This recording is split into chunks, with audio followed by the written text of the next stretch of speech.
ఈశ్వరుడు గౌతమ మహర్షికి సాక్షాత్కరించి అరుణాచల క్షేత్రమునందు జరగవలసినటువంటి పూజా విధానాన్ని ఉపదేశం చేసినప్పుడు అరుణాచల క్షేత్రమునందు ప్రదక్షిణము అత్యంత ప్రధానమైన ప్రాముఖ్యమైన విషయంగా ఆయన నిర్ధారణ చేశాడు.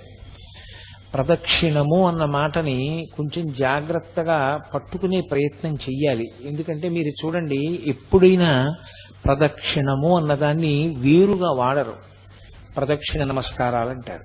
ప్రదక్షిణం ఎప్పుడు పూర్తవుతుంది? నమస్కారంతో పూర్తవుతుంది. ప్రదక్షిణము నమస్కారము అవిభాజ్యము, రెండు వేరు చేయడం కుదరదు. క్రియారూపంగా చూసినప్పుడు ప్రదక్షిణం నమస్కారం కన్నా వేరైనప్పటికీ నమస్కారం చెయ్యడానికి యోగ్యమైనటువంటి వస్తువు పట్ల గౌరవ భావమును ప్రకటనం చేయడంలో ప్రదక్షిణం కూడా నమస్కారమునందు అంతర్భాగమైపోతుంది. అసలు ప్రదక్షిణము అన్న మాట ఎందులోంచి ఉద్భవించింది, ఏ భావనలోంచి పుట్టింది అంటే దక్షిణ అంటే కుడి భాగం. మనం కుడివైపు ఏది ఉంచామో అది పరమ పూజనీయమైన వస్తువు, అత్యంత గౌరవమైన వస్తువు అని పేరు, గుర్తు. నేను ఏకకాలమునందు రెండు వస్తువులను పట్టుకోవలసి వచ్చింది అనుకోండి, పరమ ప్రధానమైన వస్తువు, గౌరవింపబడవలసినటువంటి వస్తువుని కుడి చేతి వైపు ఉంచుకోవాలి. అంత గౌరవించవలసినది కాదు అని అనిపించింది అనుకోండి, ఎడం చేతి పక్కన పెట్టుకుంటారు. ఒక ఈశ్వరమూర్తిని నా చేతిలో ఎవరో పెట్టారనుకోండి, దాన్ని ఎడం చేతి వైపు పెట్టకూడదు, దాన్ని కుడి చేతి వైపు ఉంచాలి. అంటే అది పూజనీయమైనది. అందుకే పూజ చేసేటప్పుడు భగవన్మూర్తులు ఎప్పుడు ఎదురుగుండా ఉండవు. అసలు పూజ యందు కానీ దర్శనమునందు కానీ దేవాలయంలో దర్శనం చేసినప్పుడు కానీ అభిముఖ పూజ ఉండదు. భగవంతుడికి ఎదురుగుండా కూర్చోకూడదు. ఎందుకు కూర్చోకూడదు అంటే ఒక్కటే కారణం, ఈశ్వరుడు పరమతేజోమూర్తి. ఆయన యొక్క స్వరూపమే తేజస్సు, కాంతి. దానికి ఒక లక్షణం ఉంటుంది, అది ఎదుటివారి కాంతిని లాక్కుంటుంది.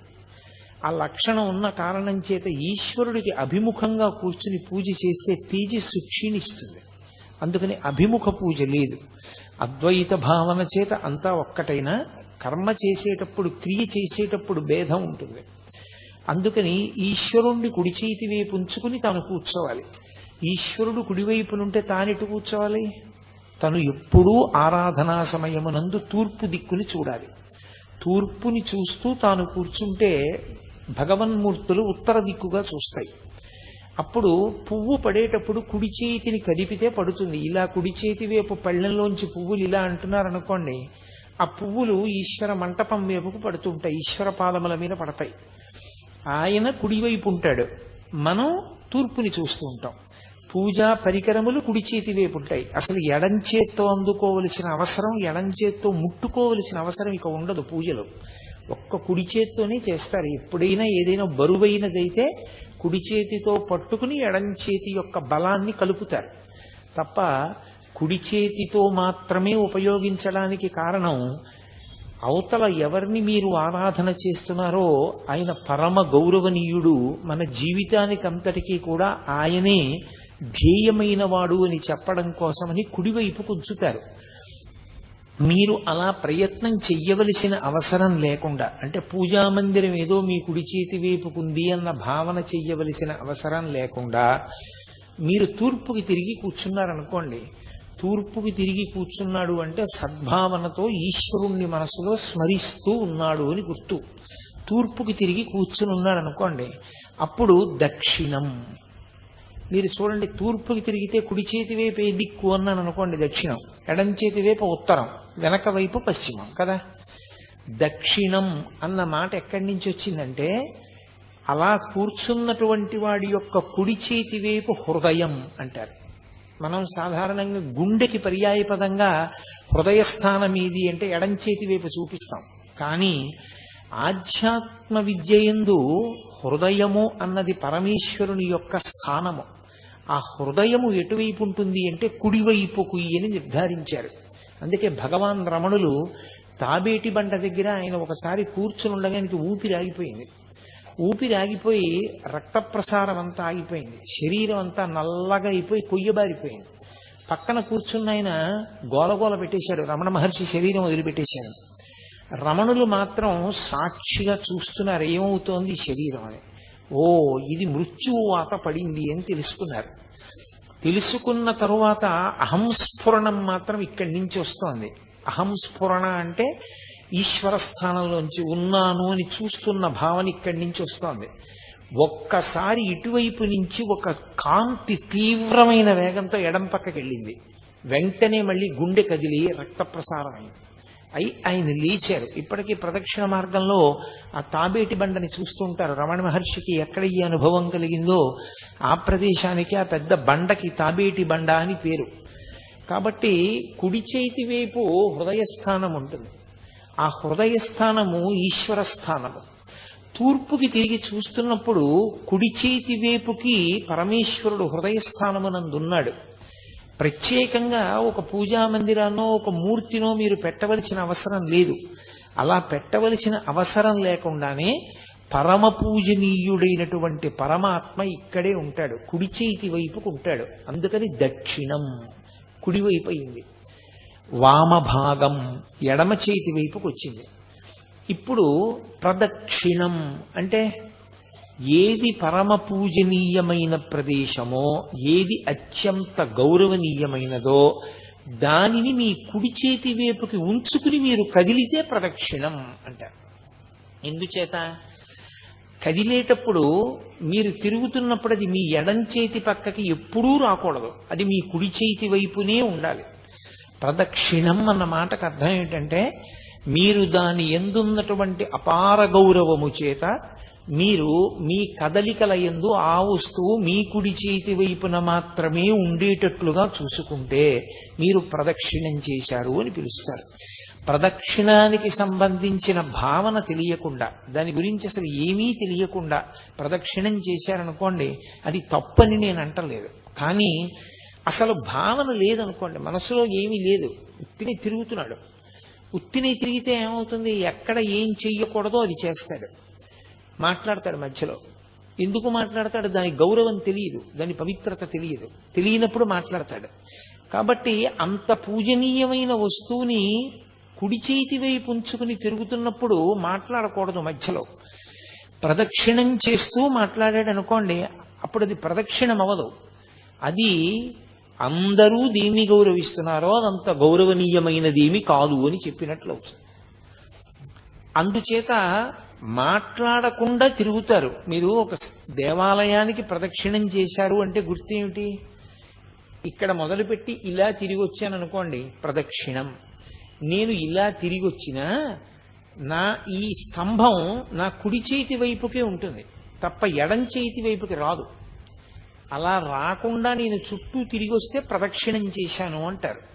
అంటే నేను దాని చుట్టూ తిరిగినా అది మాత్రం నా ఎడమ వైపుకి రాకూడదు, కుడి చేతి వైపునే అది ఉండేటట్టు చూసుకోవాలి. అలా చేస్తే ప్రదక్షిణం. బాగుందండి, ఎందుకు చెప్పినట్టు మాకు ఇదంతా అని ఒక ప్రశ్న వెయ్యొచ్చు మీరు. ప్రదక్షిణం అన్నది ఎప్పుడు కుదురుతుంది, దానికి అంతటా వ్యాపించే లక్షణం లేకపోతేనే మీరు ప్రదక్షిణం చెయ్యగలరు. ఇప్పుడు ఇది ఉంది, ఈ స్తంభం ఇంతే ఉంది, ఇంతే ఉంది కాబట్టి నేను దీని చుట్టూ తిరుగుతాను. ఇది బ్రహ్మాండం అంతా ఆక్రమించింది అనుకోండి, నేను తిరగగలనా, నా వల్ల అవుతుందా తిరగడం? బ్రహ్మాండమంతా ఇది వ్యాపించేస్తే దీని చుట్టూ నేను ఎలా తిరగను? తిరగలేను నేను, నా సాధ్యం కాదు. ఇంకా శివుడికి మారు పేరు ఉంది స్థాణుహు అని. స్థాణుహు అంటే కదలనివాడు అని. కదలనివాడు అంటే ఎందుకు కదలడు? జడత్వంతో కదలడా? కొంతమందిని చూడండి, ఏమిరా ఎంత చెప్పినా కదలవేరా, నువ్వు అలా కూర్చుంటావు, నీకేం జడత్వమా అంటారు. ఆయనకి జడత్వముండి కదలనివాడు కాదు, ఆయన కదలడానికి చోటు లేదు. ఎందుకని? నిన్ననే మీతో నేను మనవి చేశా, యజుర్వేదం ఒక మాట అంటుంది, బ్రహ్మాండ వ్యాప్త దేహ అని పిలిచింది ఆయన్ని. బ్రహ్మాండమంతా ఆయన శరీరమై నిండిపోయింది. అసలు నిజానికి శివతను అని అమ్మవారికి పేరు. అమ్మవారు ఈ బ్రహ్మాండములుగా ఉంటుంది, అది శివుడి శరీరం. అమ్మవారు పరమశివుని యొక్క శరీరమై ఉంటుంది, ఆ శరీరము ఈ బ్రహ్మాండము. ఈ బ్రహ్మాండమంతా శివుడైపోతే మీరు ఎలా ప్రదక్షిణం చేస్తారు నాకు చెప్పండి.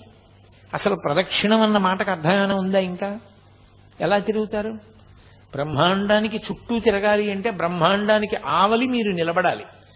బ్రహ్మాండానికి ఆవల నిలబడి ఏ ఆధారం మీద మీరు దాని చుట్టూ తిరుగుతారో అప్పుడు ఇక అసలు గౌరవ ప్రకటనం అన్న మాట కానీ ప్రదక్షిణం అన్న మాట కానీ ఎలా సంభవం అవుతుంది? సంభవం కాదు. అంతటా నిండనివాడు పరమేశ్వరుడు కాడు. అంతటా నిండినవాడు పరమేశ్వరుడైతే మీకు ప్రదక్షిణం లేదు కాదు, అవునా కాదా? మీరు ప్రదక్షిణం చేశారంటే వాడు పరమేశ్వరుడు కాడు. ఎందుకని? వాడు అంతటా నిండి లేడు.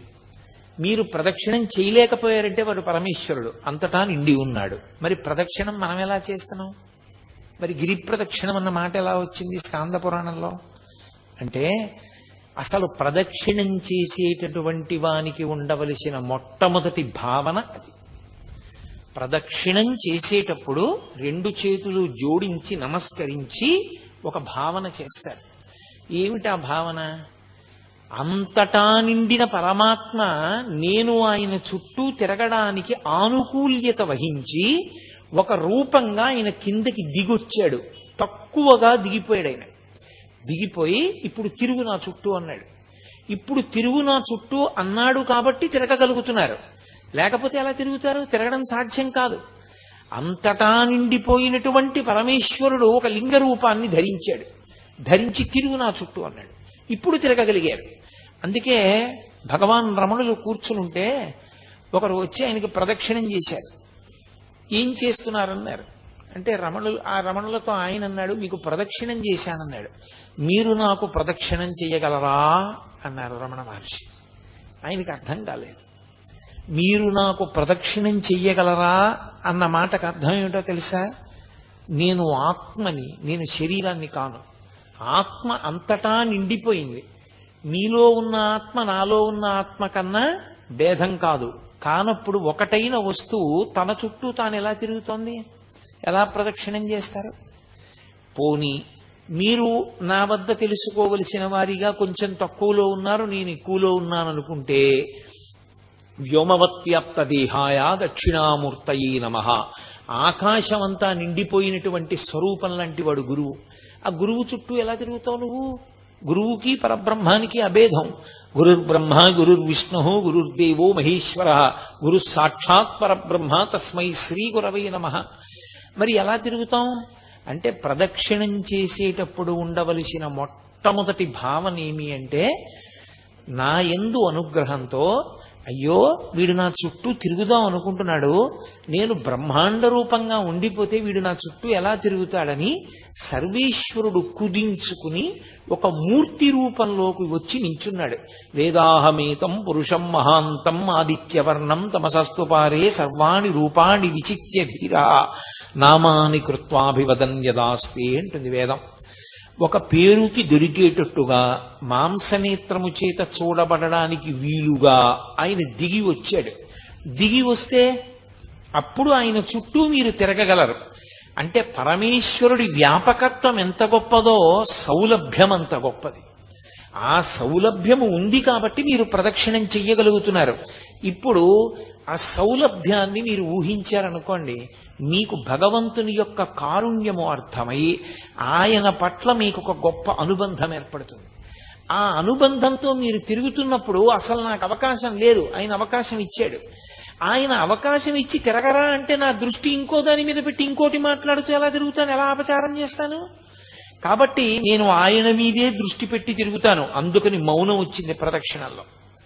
ప్రదక్షిణమునందు మౌనము రావడానికి కారణం ఏమిటి అంటే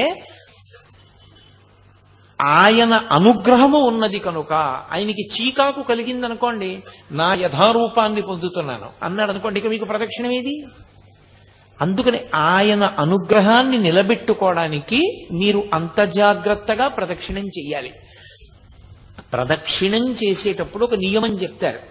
ప్రదక్షిణం చేసేవాళ్ళు ఎలా ప్రదక్షిణం చెయ్యాలి అంటే నూనె బిందె ఒకటి ఒలికిపోయి నేల మీద నూనె పడిపోతే నిండు గర్భిణి ఇంకొక గంటలోనో 2 గంటల్లోనో ప్రసవం అయిపోతుందన్న స్థితిని పొంది ఉన్నటువంటి గర్భిణీ స్త్రీ చేతిలో ఒక గిన్నె పట్టుకుని గిన్నె నిండా తైలంతో ఉన్న పాత్ర పట్టుకుని, అంటే దాని నిండా నూనె పోసుకుని చుక్క కింద పడకుండా నడుస్తోంది అనుకోండి, కింద నూనె, నున్నటి నేల, నిండు గర్భిణి, చేతిలో తైలపాత్ర, ఎంత జాగ్రత్తగా అడుగు వేస్తుందో అంత జాగ్రత్తగా అడుగు వేయాలి.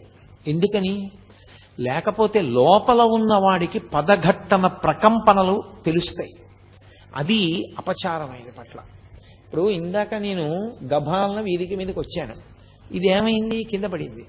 ఎందుకని? నా పదఘట్టనల ప్రకంపనలు ఇది పుచ్చుకోలేకపోయింది, ఇది కింద పడింది. మీరు పదఘట్టనలు చేస్తూ నడుస్తున్నారనుకోండి, చేస్తే లోపల ఉన్న మూర్తికి ఇబ్బంది కలుగుతుంది. అందుకని నిశ్శబ్దంగా ప్రశాంతంగా నడవాలి. భక్తి ఉద్దీపనమైతే భగవన్నామని చెప్పచ్చు. నర్తన చేస్తూ ప్రదక్షిణం చేసేవాళ్ళు ఉంటారు. నృత్య ప్రదక్షిణము అని ఈశ్వరుని యొక్క ఆరాధనా క్రమంలో అదొక భాగం.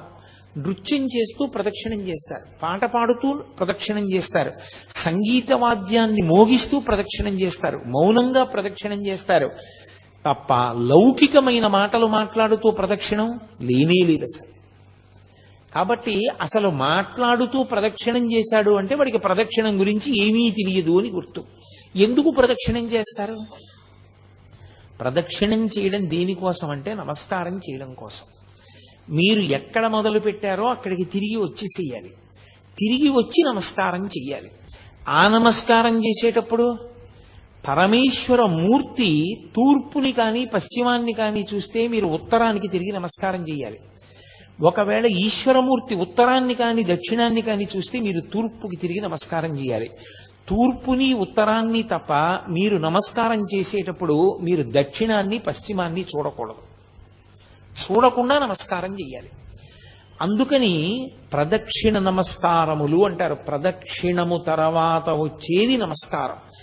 ఇది తత్వాన్ని మీరు బాగా పట్టుకోకపోతే ఎప్పుడు ఎక్కడికి వెళ్ళి ఏ ప్రదక్షిణం చెయ్యండి, ప్రదక్షిణమన్న మాట చేత అపరాధం చేస్తాడు తప్ప వాడు శాస్త్రవిహితమైనటువంటి ప్రదక్షిణ చెయ్యలేడు. ఇందుచేత ప్రదక్షిణము కదలిక, నమస్కారము కదలికలు ఆగిపోతాయి. మీరు గమనించండి, ప్రదక్షిణంలో ఏం చేస్తాను? నేను కదులుతాను. పొద్దున్నే నేను అయ్యప్ప స్వామి దేవాలయంలో ప్రదక్షిణం చేశాను, గోపూజకి వెళ్ళి. ప్రదక్షిణం చేస్తున్నంతసేపు కదులుతాను, మెల్లగా నడుస్తూ ఉపాలయాలన్నీ దర్శనం చేసి ప్రధానమూర్తి దర్శనానికి వెడతాం. వెళ్ళి ప్రధానమూర్తి దర్శనం చేసినప్పుడు ఏం చేస్తాను? ఆగిపోతాను. ఇక అక్కడ కదలికలు ఉండకూడదు. ఆగిపోయి నమస్కారం చేసి సాష్టాంగము అంటే భూమి మీద పడిపోతాడు. పురసా శిరసా దృష్ట్యా మనసా వచసా తథా పద్భ్యాం కరాభ్యాం కర్ణాభ్యాం ప్రణామోష్టాంగముచ్యతే అని 8 అవయవములు తగిలేటట్టుగా నేల మీద పడి నమస్కరించాలి పురుషుడైతే. స్త్రీ అయితే పంచాంగ నమస్కారం, వాళ్ళు నేల మీద పడి నమస్కారం చేయకూడదు. కాబట్టి ఇప్పుడు నమస్కారం చేస్తే కదలికలన్నీ ఆగిపోవాలి కాసేపు. దాని రహస్యం ఏమిటో తెలుసా? ఎందుకు ప్రదక్షిణ నమస్కారాలు వచ్చాయో తెలుసా? ప్రదక్షిణం చేసేటప్పుడు ఎంత మౌనంగా ఎంత జాగ్రత్తగా నడిచావో ధర్మాన్ని అంత జాగ్రత్తగా పట్టుకుని కదులుతూ ఉండాలి. ధర్మము ప్రతి క్షణం కదిలిపోతుంది. ఒక క్షణంలో ఉన్న ధర్మం ఇంకో క్షణంలో ఉండదు, ఒక చోట ఉన్న ధర్మం ఇంకొక చోట ఉండదు. ఇక్కడ నాది ఒక ధర్మం, మీది ఒక ధర్మం. మీరు శ్రోత, మీరు కదలకుండా వింటారు, నేను కొంత కదులుతూ ఉంటాను. నేను ఉన్నతాసనం మీద కూర్చుంటాను చెప్పేవాడిని కాబట్టి, వినేవాళ్ళు చెప్పేవాడి మీద గౌరవంతో అంతకన్నా క్రిందకి కూర్చుంటారు. ఇదే నేను నా కార్యాలయానికి వెళ్ళాననుకోండి, నా పై అధికారికి నమస్కారం చెయ్యాలి, అప్పుడు అది నా ధర్మం. అంతేకాని ఇక్కడ నేను నమస్కారాలు పుచ్చుకున్నాను కదా అని అక్కడ నేను నమస్కారం చేయనకూడదు. అక్కడ నాకు అది ధర్మం. ధర్మం అనుక్షణం మారిపోతుంది, ధర్మం ఒకలా ఉండదు. మారిపోతున్న ధర్మాన్ని ఒడిసి పట్టుకోవాలి. ఎక్కడ ఎలా ఉండాలో అలాగే ఉండాలి. ఎక్కడ ఎలా ఉండాలో అలా ఉండడంలో వైక్లభ్యం వచ్చిందనుకోండి, మీరు చిన్నవాళ్ల పట్ల తప్పు చేస్తే ఈశ్వరుడికి క్షమార్పణ చెప్పాలి, పెద్దవాళ్ల పట్ల తప్పు చేస్తే పెద్దవాళ్లకి క్షమార్పణ చెప్పాలి. నా మాట మీరు బాగా పట్టుకున్నారో లేదో? నేను క్షమార్పణ 2గా విభాగం చేసి మాట్లాడాను. చిన్నవాళ్ల పట్ల దోషం చేస్తే నేను ఈశ్వరుడికి క్షమార్పణ చెప్పాలి, నా కూతురుతో నేను మాట్లాడేటప్పుడు నేను పొరపాటుగా మాట్లాడాను అనుకోండి, నేను అలా మాట్లాడకూడదు. కానీ నేను కొంచెం వ్యగ్రతతో మాట్లాడాను నా కూతురుతో, కోపంగా. అది కన్నుల నీరు పెట్టుకుంది. నాన్నగారు కోపంగా మాట్లాడారమ్మా నన్ను అని. ఇప్పుడు అమ్మ ఏమనుకోకురా, ఏదో అన్యథా ఆలోచనలో ఉన్నాను, ఆ వ్యగ్రతలో నిన్ను తొందరపడి గబుక్కుని అన్నానమ్మా, అలాగా నన్ను మన్నించు అనకూడదు. చిన్నపిల్లల దగ్గర అపరాధం చేసినటువంటి వాడు చిన్నపిల్లలకి క్షమార్పణ చెప్పకూడదు. తాను ఈశ్వర మందిరంలోకి వెళ్ళి క్షమార్పణ చెప్పాలి. పరమేశ్వర, పొరపాటు చేశాను, నా కూతురు నా కడుపున పుట్టింది, దాని పట్ల వ్యగ్రతతో ఏదో కోపంతో ఇంటికి వచ్చి గభాలన ఏ పుస్తకమో కనపడలేదని దాన్ని నింద చేశాను, నువ్వే తీసి ఎక్కడో పడేసి ఉంటావని. పాపం దానికి తెలియదు, నేనే ఎక్కడ పెట్టానో గుర్తొచ్చింది. దాని మనసు కుండింది, నాన్నగారు నన్ను అనవసరంగా అన్నారండి, నేను తప్పు చేశాను, దాని మనసు బాధ పెట్టాను, నన్ను క్షమించు అని ఈశ్వరుడికి క్షమార్పణ చెప్పాలి. పెద్దవాళ్ల పట్ల అపచారం చేస్తే, నా కూతురు నా పట్ల అపచారం చేసింది అనుకోండి, దేవుడికి చెప్పడం కాదు, పూజామందిరంలోకి వెళ్ళి నాన్నగారండి క్షమించండి, నేను పొరపాటు చేశాను, నిజమే నేనే తీశాను ఆ పుస్తకం, నాన్నగారు తీయలేదు అన్నాను కానండి, మర్చిపోయాను, నేనే తీశాను, మీకు కనపడలేదు, మీరు ఇబ్బంది పడ్డారు, నన్ను క్షమించండి అని చెప్పాలి. ధర్మాన్ని ధర్మంగా పట్టుకోవాలి. అందుకే ధర్మం అంతా కదలిక. ధర్మమునందు కదిలి కదిలి కదిలి కదిలి ఎక్కడ ఆగిపోతాడంటే సత్యమునందు ఆగిపోతాడు. సత్యము మారదు. అన్ని వేళలా, అన్ని యుగములలో, అన్ని రోజులలో, అన్ని సంధ్యలలో మార్పు లేక, కదలిక లేక ఒక్కలా ఉండిపోయేటటువంటి పదార్థమునకు సత్యమని పేరు. ఆ సత్యము బ్రహ్మము, పరమేశ్వరుడు. సత్యం జ్ఞానమనంతం బ్రహ్మ. సత్యమే బ్రహ్మము, బ్రహ్మమే సత్యము. సత్యమునకు బ్రహ్మమునకు అభేదము. ఆ సత్యాన్ని చేరుకోవడానికి మీరు కదులుతూ ఉండాలి. ధర్మం పట్టుకుని, ధర్మం పట్టుకుని కదిలి కదిలి సత్యమునందు ఆగిపోతారు. అదే ఈశ్వరుణ్ణి చేరుకోవడం. అందుకే ధర్మాన్ని ఎవడు పట్టుకున్నాడో వాడు సత్యాన్ని చేరిపోతాడు. ఎవడు ధర్మాన్ని వదిలేశాడో వాడు సత్యాన్ని చేరలేడు. కాబట్టి ప్రదక్షిణ నమస్కారము కదిలి కదిలి ఆగిపోవుట, పడిపోవుట. కదిలి కదిలి ఆగిపోవడం అంటే తిరిగి తిరిగి ఈశ్వరుణ్ణి చేరిపోవడం. జన్మ జన్మలు ఎన్నో ఎత్తి జీవుడు శరీరాలు మార్చి మార్చి మార్చి మార్చి ప్రవేశించి ధర్మాన్ని పట్టుకోవడానికి వీలైనటువంటి మనుష్య జన్మలోకి ప్రవేశించి, ధర్మము అన్నిటికీ ఉండదు, మనుష్యుని ఒక్కొక్కనికే ధర్మం, మిగిలిన వాటికి అన్నిటికీ కలిపి ఒకటే ధర్మం, పశుధర్మం. పశుధర్మో నమే ప్రీతిం అంటాడు వ్యాసుడు దేవి భాగవతంలో. పశుధర్మం అంటే దానికి ఏమీ ప్రమాణములుండవు. ఆకలేసింది మీరబడి తినేయడమే, తనకన్నా బలహీనమైన ప్రాణి చెనకేయడమే, తనకి కామం కలిగింది తన కడుపున పుట్టినటువంటి దూడైనా సరే దానితో సంభోగించడమే. మనుష్యునకు అలా కుదరదు, ఆయనకి ధర్మం ఉంది. ఎలా పట్టుకోవాలో అలా పట్టుకోవాలి. ఎలా పట్టుకోవాలో చెప్పేది ఎవరు? వేదం. ఇక రెండో పదార్థం లేదు. ధర్మం చెప్పడానికి లోకంలో అధికారం ఉన్నది ఎవరికి? గురువుకి కూడా లేదు. గురువు ఎప్పుడవుతాడంటే అచంచల విశ్వాసము వేదమునందుంటే, వేదం ఏం చెప్పిందో అది చెప్తేనే గురువు తప్ప గురువు గారు చెప్తే ధర్మం అవదు. వేదాన్ని గురువు గారు చెప్పారు కాబట్టి ధర్మం అవుతుంది.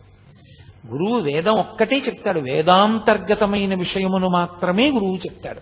అందుకే వేదమే ప్రమాణము, శృతి ప్రమాణం తప్ప వేరొకటి ప్రమాణము కాదు. ఆ వేదము ధర్మాన్ని చెప్పింది. ఇదిగో ఈ తత్వాన్ని పట్టుకుంటే ముందు ప్రదక్షిణం చేయడానికి అధికారం వచ్చిందని గుర్తు.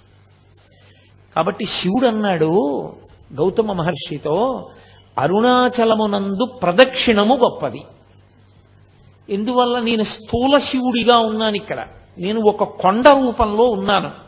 ఏమిటి అనుగ్రహం దానివల్ల అంటే, అసలు సామాన్యమైనటువంటి ఏ జీవి కూడా నన్ను చేరలేదు. ఇక్కడ నేను అగ్నిలింగాన్ని కాబట్టి పెద్ద పెద్ద స్ఫులింగములతో అంత పెద్ద అగ్నిహోత్రం జ్వలిస్తోంది అనుకోండి, మీరు పెడతారా నేను పెడతానా ప్రదక్షిణం చేయడానికి? ఎలా సాధ్యం? అసలు ఎవరు వెళ్ళరు. దాని మించి సెగొచ్చిందనుకోండి, గాలి, వేడి గాలి, మాడిపోతాడు. ఎవరు ప్రదక్షిణం చేయగలరు? చెయ్యలేరు. ఆయన ఏం చేశాడంటే ఆ శిలలోకి లాగేశాడు ఆ అగ్నితత్వాన్ని. లాగి ఒక కొండలా కనపడేటట్టుగా దాని మీద ఓషధిలో పెరిగేటట్టుగా కూడా అనుగ్రహించాడు. ఒక కొండలా కనపడిన కారణం చేత మీరు పరమేశ్వర ప్రదక్షిణాన్ని చెయ్యగలరు. నా అనుగ్రహము చేత అగ్నిలింగమైన నేనే అరుణాచలంలోకి వచ్చేటప్పటికి ఒక పర్వత రూపాన్ని పొందాను. ఈ పర్వత రూపాన్ని పొందిన కారణం చేత ఇక్కడ ఎవరు ప్రదక్షిణం చేస్తానని నిర్ణయం చేసుకుని బయలుదేరుతాడో వాడు కొన్ని కోట్ల కోట్ల కోట్ల కోట్ల జన్మలెత్తితే తప్ప అసలు ఆ సంకల్పమును పొందడు. నేను నిన్ననే మీతో ఒక మాట మనవి చేశా. అరుణాచల ప్రవేశమునకు ముందు, అరుణాచల ప్రవేశము తరువాత అని జీవుడికి విభాగం చేస్తారు. అసలు వీడెప్పుడైనా అరుణాచలం వెళ్ళాడా చూస్తారు. అరుణాచలం వెళ్ళాడు, ఆ జీవుడి స్థాయి వేరు. అరుణాచలం వెళ్ళలేదు, ఆ జీవుడి స్థాయి వేరు.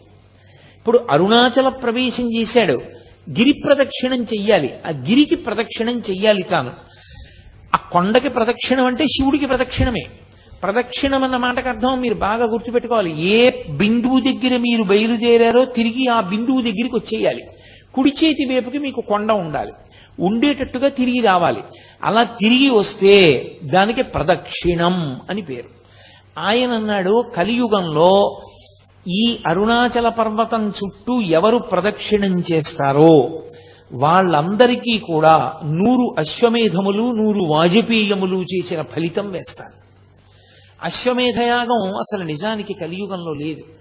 కలియుగంలో అశ్వమేధయాగం సంకల్పం చెయ్యడానికి అధికారం లేదు, చెయ్యకూడదు. ఎందుకంటే నిషేధింపబడింది. అశ్వమేధయాగంతో సమానమైనటువంటిది ఒకటి ఉంది, అది చేస్తే అశ్వమేధయాగ ఫలితం ఇచ్చేస్తారు. వాడు అశ్వమేధయాగం చేశాడు అని ఫలితం ఇస్తారు. ఏదది? అనాథ ప్రేత సంస్కారం. అనాథ ప్రేతానికి సంస్కారం చేస్తే వాడు అశ్వమేధయాగం చేశాడు అని ఫలితం వేస్తారు. 100 అశ్వమేధయాగముల యొక్క ఫలితాన్ని గిరి ప్రదక్షిణం చేసిన వాళ్ళకి వేస్తానన్నాడు. 100 వాజపేయములు చేసినటువంటి ఫలితాన్ని గిరి ప్రదక్షిణం చేసిన వాళ్ళకి వేస్తానన్నాడు. అంటే దాని ఉద్దేశ్యం, అసలు అరుణాచలం అనేటటువంటి క్షేత్రం ఒకటి ఉంది, దానికి ఇంత ప్రాశస్త్యం ఉన్నది, పరమశివుని యొక్క పరిపూర్ణమైన అనుగ్రహం ఉన్నది, అక్కడికి వెళ్ళాలనేటటువంటి కోరిక పుట్టడం జరగదు. ఎందుకని? అసలు కొన్ని కోట్ల జన్మలెత్తితే తప్ప అరుణాచల పర్వతం గురించి తెలుసుకోడు. అరుణాచల వైభవం అన్న మాట వినడు. కాబట్టి పక్కన పెట్టేయి. విన్నాడు, అది మనసులో హత్తుకుని అరుణాచలంలోకి ప్రవేశిస్తానన్న మాట అన్నాడు పో, అహంకారం వదల్లేడు. ఏదో ఒకటి వెంట పెట్టుకుంటాడు. వెంట పెట్టుకుని నేనింత వాణ్ణని డాంబికానికి పోయాడా ఆయన లోపలికి రానివ్వడు. అహంకార పరిత్యాగం చేశాడా లోపలికి రానిస్తాడు. అందుకే అరుణాచలంలోకి వెళ్ళాడు అంటే వాడికి ఏదో అధికారం ఉంది, పరమేశ్వరానుగ్రహాన్ని పొంది ఉన్నాడని గుర్తు. అందుకే లోపలికి రానివ్వరు. అటువంటి క్షేత్రాల్లో పరమ ప్రఖ్యాతమైన క్షేత్రములు అరుణాచలము, కాశీపట్టణము, ఇవన్నీ. ఎందుకని? అగస్త్య మహర్షి స్కాంద పురాణంలోనే కుమార సంహితలో చెప్తారు, ఎన్నో క్షేత్రాలకు వెళ్లి నమస్కారం చేసినటువంటి పుణ్యము పరీపాకమైతే కాశీపట్టణంలోకి రావడానికి అర్హత వస్తుంది. అసలు అన్ని క్షేత్రాలకి జీవుడు ఎప్పటి నుంచో వెడుతుంటే ఆ ఫలితం ఉంటే తప్ప కాశీలోకి వెళ్ళలేడు. కుదరదు, అవతలబమ్మన్నారు. ఇక అరుణాచలం తత్తుల్యం, అంత గొప్పది. అరుణాచల ప్రవేశము అంత తేలికైన విషయం కాదు. కాబట్టి ప్రదక్షిణం అన్న మాటకు అర్థం ప్రదక్షిణం.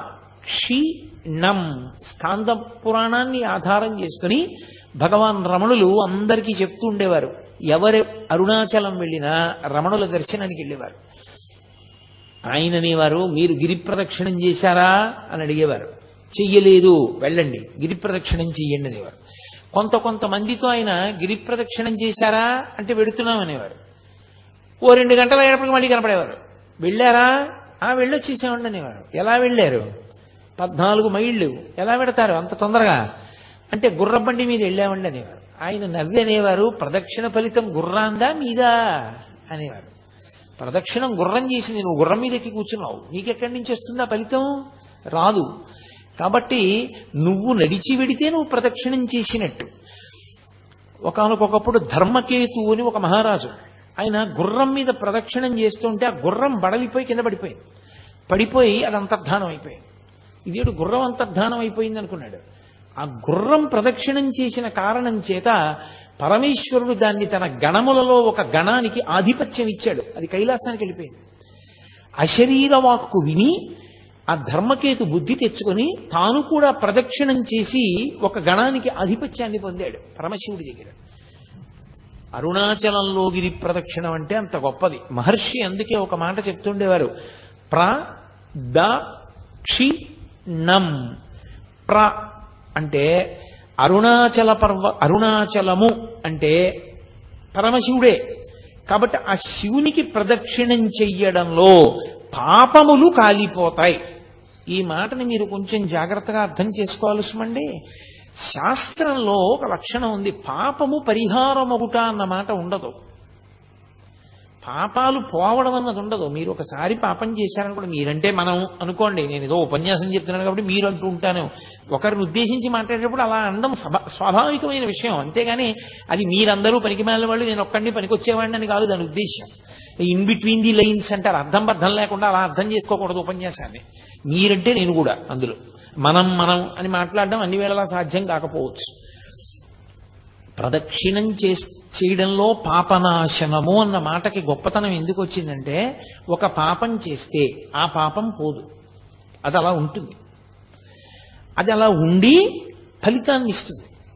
పుణ్యం చేశారనుకోండి, పాపం చేశారనుకోండి, పాపం పుణ్యాన్ని కొట్టదు, పుణ్యం ఉంటుంది. పాప పుణ్యములు రెండూ ఏకకాలంలో అనుభవించవచ్చు. ఎప్పుడు భయంకరమైన పాపములు చెయ్యలేదని గుర్తు ఏమిటంటే, పాపము పుణ్యము ఏకకాలమనందు అనుభవిస్తూ ఉంటాడు. పుణ్యం ఉంది, బోలెడన్ని పళ్ళు పుచ్చుకుంటూ ఉంటాడు. ఎందుకు పుచ్చుకుంటాడు? ఆయన మీద గౌరవంతో పట్టుకొచ్చి ఇస్తూ ఉంటారు పళ్ళు. ఆయనే అడిగాడని కాదు దాని ఉద్దేశ్యం. కానీ ఆయనకు ఒక పాపం ఉంది గతంలో చేసింది, అది ఆయనకి షుగర్ రూపంలో ఉంది, మధుమేహ రూపంలో. ఆయన ఒక్క పండు తినడం, నవనవనవలాడిపోతున్నటువంటి పళ్ళు, అత్యంత వెలపెట్టి కొనవలసిన పళ్ళన్నీ ఆయన దగ్గరికి వస్తాయి. ఆయన మాత్రం ఒక్క పండు తినలేడు. తినలేకపోవడం పాప ఫలితం. చూసి కూడా అబ్బా ఎంత బాగున్నాయో అనుకుని అక్కడ పెట్టడమే, అది పాప ఫలితం. పుచ్చుకోగలగడం, ఆ గౌరవం పుణ్య ఫలితం. ఏకకాలమునందు అనుభవిస్తున్నాడా లేదా? అనుభవిస్తాడు. అది మహాపాతకం అనుకోండి, అప్పుడు అలా కలపరు, కుదరదు. దాని ఫలితం అది ఇవ్వడం మొదలు పెడుతుంది, దీని ఫలితం ఆగిపోతుంది, పుణ్య ఫలితం ఆగిపోతుంది. ఆగిపోగానే భయంకరమైనటువంటి స్థితిలోకి జారిపోతాడు. ఇదే సుందరకాండలో స్వామి హనుమ చెప్తారు, తదేవ ఫలమన్వేతి ధర్మస్య ధర్మనాశన ప్రాప్తం ధర్మఫలం తావద్భవతా నత్ర సంశయ అంటారు. పాపములను కాల్చరు, పాపం అలాగే ఉంటుంది. విశేషమైనటువంటి ఈశ్వరానుగ్రహము కలిగినటువంటి ప్రదేశములలో ఈశ్వరుడే ప్రమాణం చేశాడనుకోండి, నేను కాల్చేస్తానన్నాడు అనుకోండి, అప్పుడు కాల్చేస్తాడు, అప్పుడు తీస్తాడు. అది జీవుడికి పరమ అదృష్టం. అది ఎలా పోతుందండి? అలా కుదరదు. అలా ఎలా పోతాయి? చేసిన పాపాలేం పోవు, పట్టుకుని ఉంటాయి అలాగా. ఆ పాపములను కాలుస్తారు. ఎప్పుడు? అరుణాచలంలో గిరి ప్రదక్షిణానికి వెళ్ళినటువంటి వాడికి. ఎలా ప్రదక్షిణం?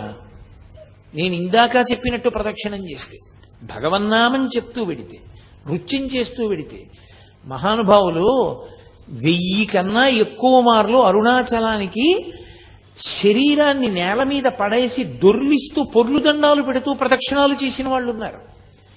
అంత గౌరవంతో ఆ పర్వతానికి పరమశివ స్వరూపంగా ప్రదక్షిణం చేశారు. కాబట్టి అలా ప్రదక్షిణం చెయ్యడానికి నువ్వు ఉపక్రమించి ప్రదక్షిణం చేస్తే పాపములు కాలిపోతాయి.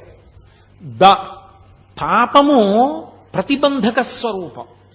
ఏదైనా ఒక కోరిక తీరకపోవడానికి కారణం ఏమిటంటే పాపమే ప్రతిబంధకంగా అడ్డొస్తుంది.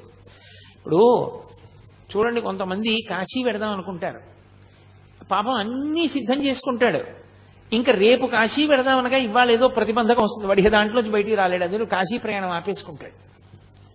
ఈశ్వరుణ్ణి ఏదో సేవిద్దాం అనుకుంటాడు, సేవించలేడు, వదిలిపెట్టవలసి వస్తుంది, పూజలోంచి లేచిపోవలసి వస్తుంది, ఒక్కొక్కసారి తప్పదు. అలా జరిగింది. ఒక దేవాలయానికి వెడదాం అనుకుంటాడు, ఎవరో వస్తారు, ఆయన్ని చూడగానే అయ్యో గుడిలోకి ఎడుతున్నాను అన్నా కూడా మనసు చిన్న చేసుకుని లోపల బాధపడుతున్నా పైకి వికిలిన ఒకటి నవ్వి రెండంటూ తీసుకుని ఇంట్లోకి ఎడతాడు. ఆయన వెళ్ళిపోతారు, గుడి కట్టేస్తారు.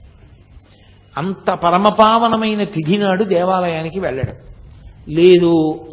మంచి కార్యం, గుడికి వెళ్ళాలి, అనారోగ్యం, వెళ్ళలేడు. నేను శాస్త్రం చెప్తున్నానని గుర్తుపెట్టుకోండి. మీతో పాపము ప్రతిబంధకమై అడ్డొస్తుంది, మిమ్మల్ని చెయ్యనివ్వదు. ఆ మంచి పని అడ్డుపడి అప్పటికి మిమ్మల్ని అడ్డు పెట్టి తర్వాత తొలగుతుంది. కానీ కాలం దాటిపోతుంది. కాలం ఆగదుగా, కాలం వెళ్ళిపోతుంది. మీరు ఆ పుణ్యాన్ని సంపాదించుకోలేరు. సంపాదించకుండా అడ్డొస్తూ ఉంటుంది. అడ్డుపడినంత కాలం మీ కోరికలు తీరవు. పుణ్యబలం లేదు కాబట్టి మీ కోరికలు తీరే అవకాశం ఉండదు. కాబట్టి ఇప్పుడు పాపము కాలడం అంత గొప్పది. కోరికలను తీర్చుకోవడానికి, కోరికలంటే పనికిమాలిన కోరికలని కాదు నా ఉద్దేశంలో, జీవుడు అభ్యున్నతిని పొందడానికి ఏ కోరికలు మంచివో అటువంటి కోరికలు తీరడానికి అది కారణమవుతుంది. ఇప్పుడు నేను అమెరికా ప్రెసిడెంట్ అవ్వాలని ఒక ఆయన అడిగాడు, నాకు కొడుకు పుట్టాలండి అని ఒక ఆయన అడిగాడు. రెండూ కోరికలే, కానీ ఒక కోరిక పరమ ధార్మికం. మీరు మార్గం చెప్పచ్చు.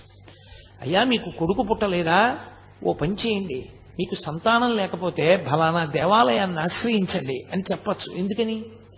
అది ధార్మికం, అది ఉండవలసిన కోరిక. సంతానం ఉండాలన్న కోరిక ఎవరికి ఉండదు? సంతానం లేకపోతే ఉత్తరగతులు ఉండవు. కాబట్టి మీరు సలహా చెప్పచ్చు. అమెరికా ప్రెసిడెంట్ ఎందుకు నీకు? అది అడిగిన వాడికి అవతల బొమ్మని చెప్పచ్చు. ఏ కోరిక తీర్చాలో ఏ కోరిక తీర్చకూడదో మనకే వివక్ష ఉన్నప్పుడు పరమేశ్వరుడికి ఉండదు. వాంఛితార్థ ప్రదాయిని, ఏ కోరిక తీరాలో ఆ కోరిక తీరుస్తాడు పరమేశ్వరుడు. దానికి అడ్డొచ్చినటువంటి ప్రతిబంధకాన్ని కాల్చేస్తాడు. అది ప్రదక్షిణంలో అంటే పాపము కాలుతుంది, ఇచ్చేస్తాడు. ఇప్పుడు కోరిక తీరుస్తాడు. కానీ ఒక ఇబ్బంది ఒకటి ఉంటుంది, ఒకటి ఉంటుంది వెనకాతల. అన్న మాటకు అర్థం ఏంటో తెలుసా? ఎప్పుడైనా సరే సంస్కృతంలో క్షకార ప్రయోగం చేశారు అంటే ఒకటే గుర్తు, అది చాలా మిమ్మల్ని ఇబ్బంది పెట్టేది అని గుర్తు. అందుకే సంస్కృతంలో ఏదైనా బాధతో కూడుకున్న విషయం చెప్పాలనుకోండి, అది చాలా కష్టమైన విషయం సుమండి అన్నది చెప్పవలసి వస్తే ఏం చేస్తారంటే శ్లోకంలో ఎక్కువ మార్లు వాడేస్తే మీరు ఆ శ్లోకం చూడగానే చాలా కష్టమైన విషయం ఎవరు అనుభవిస్తున్నారు అని మీరు గుర్తుపడతారన్నమాట. క్షితి క్షమా పుష్కర సన్నిభాక్షి యారక్షిత రాఘవ లక్ష్మణాభ్యాం సారాక్షసీభి వికృతేక్షణాభి సంరక్షిత సాంప్రతి వృక్షమూలే అంటారు మహర్షి. అన్నిసార్లు తిరిగింది అంటే సీతమ్మ ఎంత కష్టంలో ఉందో నువ్వు గమనించు. పక్కన వచ్చి కూర్చుంది. పాపం కాలింది, కోరిక తీరింది. ఎప్పటికీ? ఈ జన్మకి. ఒకటి ఉంది, అది చాలా పెద్దది. ఆ ఏమిటో తెలుసా? సంచితం. పర్వతాల కింద పడిపోయి ఉంటుంది. అంత పాపం ఏ 70 ఏళ్లలోనూ అనుభవించరా అంటే స్పృహ తప్పిపోతాడని పరమేశ్వరుడు కొంత పుణ్యం కొంత పాపం కలిపి పెట్టి పంపిస్తాడు. ఈ వలన ఏమవుతుందంటే వాసనాబలం ఉండి ఏ చిన్న పని చేయనివ్వండి ఫలితం అపేక్షిస్తాడు. నాకు ఈ కోరిక తీరాలండి, అందుకు నేను ఇచ్చేస్తున్నానంటాడు. ప్రదక్షిణం చేసేటప్పుడు అన్న మాటకు అర్థం ఏమిటంటే, అన్న అక్షరానికి అర్థం కామ్యముతో కూడిన కర్మ నశిస్తుంది, దాని వలన చిత్తశుద్ధి కలుగుతుంది. కామ్యముతో కూడిన కర్మ అంటే ఏ పని చేసినా నాకేదో రావాలి. ఏమంటే పొద్దున్న గోపూజ చూశాను, కదండి, నాకేమైనా వస్తుందా?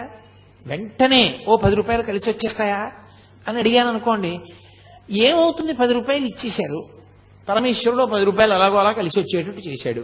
అయిపోయి ఎక్కడికో వెళ్ళారు, కాఫీ తాగారు, మీరు ఇద్దాం అనుకుంటుంటే మీ పక్కవాడు ఇచ్చేశాడు. అయిపోయిందా? మీ 10 రూపాయలు మిగిలిపోయిందా?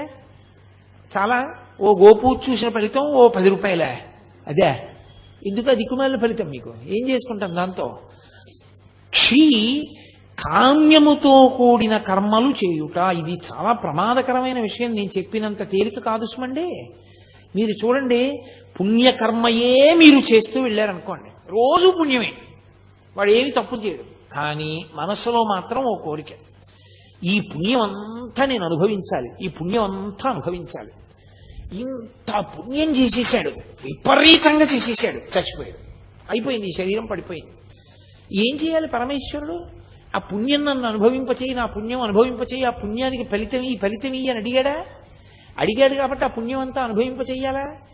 ఇప్పుడు అనుభవింపచేయడానికి ఆయన ఏం చేస్తాడంటే మిమ్మల్ని ఓ చక్రవర్తిని చేస్తాడు. ఓ 20 ఏళ్ళో 30 ఏళ్ళో చక్రవర్తిత్వం. బయటికి వస్తే వందిమాగదులు, పల్లకీలు, అంతఃపురాలు, భద్రగజాలు, విపరీతమైనటువంటి పేరు, ఐశ్వర్యం. ఇదంతా ఎక్కడిది? 80 ఏళ్ళు చేసిన పుణ్యం 20 ఏళ్ల చక్రవర్తిత్వంలో అయిపోయింది, సున్నా. నువ్వు పుణ్యాన్ని అనుభవించేయడంలో పోతుంది సుఖంగా. కాదు, నేను ఎందుకు చేస్తున్నానో తెలుసా ఈశ్వర? నేనేదో ఈ పుణ్యాన్ని ఫలితంగా అనుభవించడం కోసం కాదు, నాకు చిత్తశుద్ధినియ్యి, నిష్కామ కర్మ చేస్తాను, నాకు ఏ కోరిక లేదు. నేను ఎందుకు నిన్ను సేవిస్తున్నానంటే నిన్ను సేవించకుండా ఉండలేక. ఇన్ని మాటలు మళ్ళీ ఇప్పటికి ఎన్ని మాటలు పుట్టానో, ఎన్ని మాటలు చచ్చిపోయానో, ఇంకా వద్దు, ఇక నాకు పుట్టాలని లేదు, ఇక చావాలని లేదు, ఈశ్వర మార్గం చూపించు అని అడిగారు అనుకోండి, ఈ జన్మలో కాకపోతే కనీసం కొద్ది జన్మలలో పూర్తయిపోతుంది. ఎలా అయిపోతుంది అంటే చిత్తశుద్ధితో కూడినటువంటి స్థితి వలన జ్ఞానము కలుగుతుంది. ఆ జ్ఞానము వలన మోక్షం వస్తుంది. మోక్షం అంటే ఈశ్వరునిగా నిలబడిపోవుట, తన తత్వము ఆత్మతత్వము ఎరుకలోనికి వచ్చుట, అనుభవములోనికి వచ్చుట, అద్వైత స్థితి అంటారు. అది క్షి నిష్కామకర్మ చేత చిత్తశుద్ధి కలిగి నా పునరావృత్తి ఆగిపోవుట. ఇక పుట్టడం అది ఈ జన్మలో అవ్వచ్చు, కొద్ది జన్మలలో అవ్వచ్చు, కానీ ఆగుతుంది, అటువైపుకి నడుస్తాడు. ఈ 4గింటిని ఇవ్వగలిగినది కనుక ప్రదక్షిణం, అందుకొచ్చింది ఆ మాట. కాబట్టి అది చిన్న చిన్న కోరికలు కోరుకుని ప్రదక్షిణం చెయ్యకు, నీకు అద్భుతమైన స్థితిని కల్పించగలదు. అందుకని నిష్కామముగా ఏ కోరిక లేకుండా ఆ క్షేత్రంలో స్థూల శివుని యొక్క రూపంలో ఉన్నటువంటి కొండకి గిరి ప్రదక్షిణం చెయ్యి అని. కాబట్టి ఆ ప్రదక్షిణ తత్వము అంత గొప్పదై కూర్చుంది. ఈ ప్రదక్షిణం చేయడంలో ఏ కారణానికి చేయనివ్వండి, బుద్ధి ఉందనుకోండి ప్రదక్షిణ తత్వం అర్థమవుతుంది. ఒక్కొక్కసారి బుద్ధి ఉండదు. ఆ ప్రాణికి తనంత తానుగా బుద్ధి ఉన్న ప్రాణి కాదు, కానీ అది ఎందుకో పరిగెత్తింది కొండ చుట్టూ. బుద్ధి లేని ప్రాణైనా దానికి ప్రదక్షిణం యొక్క విలువ తెలుసుకునే అవకాశం దాని ఉపాధికి లేకపోయినా అది పరిగెత్తింది కాబట్టి పరమేశ్వరుడు ఫలితం ఇస్తాడు. అది స్థూల శివుడుగా ఆయన రావడం వల్ల లోకానికి కలిగినటువంటి మహోపకారం.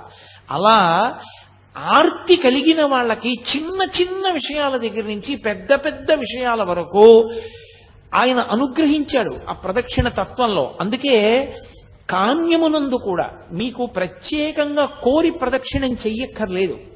ఆదివారం నాడు ప్రదక్షిణం చేశాడనుకోండి, ఆదివారం నాడు ప్రదక్షిణం చేసి వచ్చేస్తే సూర్యమండలాన్ని భేదిస్తాడు జీవుడు. శరీరం పడిపోయిన తర్వాత శరీర పతనానంతరము సూర్యమండలాన్ని ఛేదించి కైలాసంలో శివలోకానికి వెళ్ళి శివ సాన్నిధ్యమును పొందుతాడు. ఒక సోమవారం నాడు ప్రదక్షిణం చేశాడనుకోండి, జరామృత్యువులను దాటతాడు. జరామృత్యువు అంటే వృద్ధాప్యము, మృత్యువు. ఇదొక చిత్రమైనటువంటి విషయం. చాలా మంది త్రిదళం త్రిగుణాకారం త్రినేత్రంచ త్రియాయుధం అంటుంటారు, కానీ అలా లేదు. అసలు యథార్థ పాఠం త్రియాయుషం అనుంది. త్రియాయుషం ఏకబిల్వం శివార్పణం. త్రియాయుషం అంటే 3 రకములైన ఆయుర్దాయాల్ని కోరుతారు. నేను వృద్ధాప్యాన్ని చూడాలని నేను కోరుకోవాలి. బాల్యము, కౌమారము, యవ్వనము దాటి నేను వార్ధక్యాన్ని చూడాలి అని అడగాలి. ఎందుకో తెలుసా? వార్ధక్యాన్ని చూడలేదు అంటే అపమృత్యువు. నా మనవల్ని ఎలా చూస్తాను? నా మనవల్ని చూసేశాను అనుకోండి, నేను నా 2వ తరాన్ని చూసేశాను.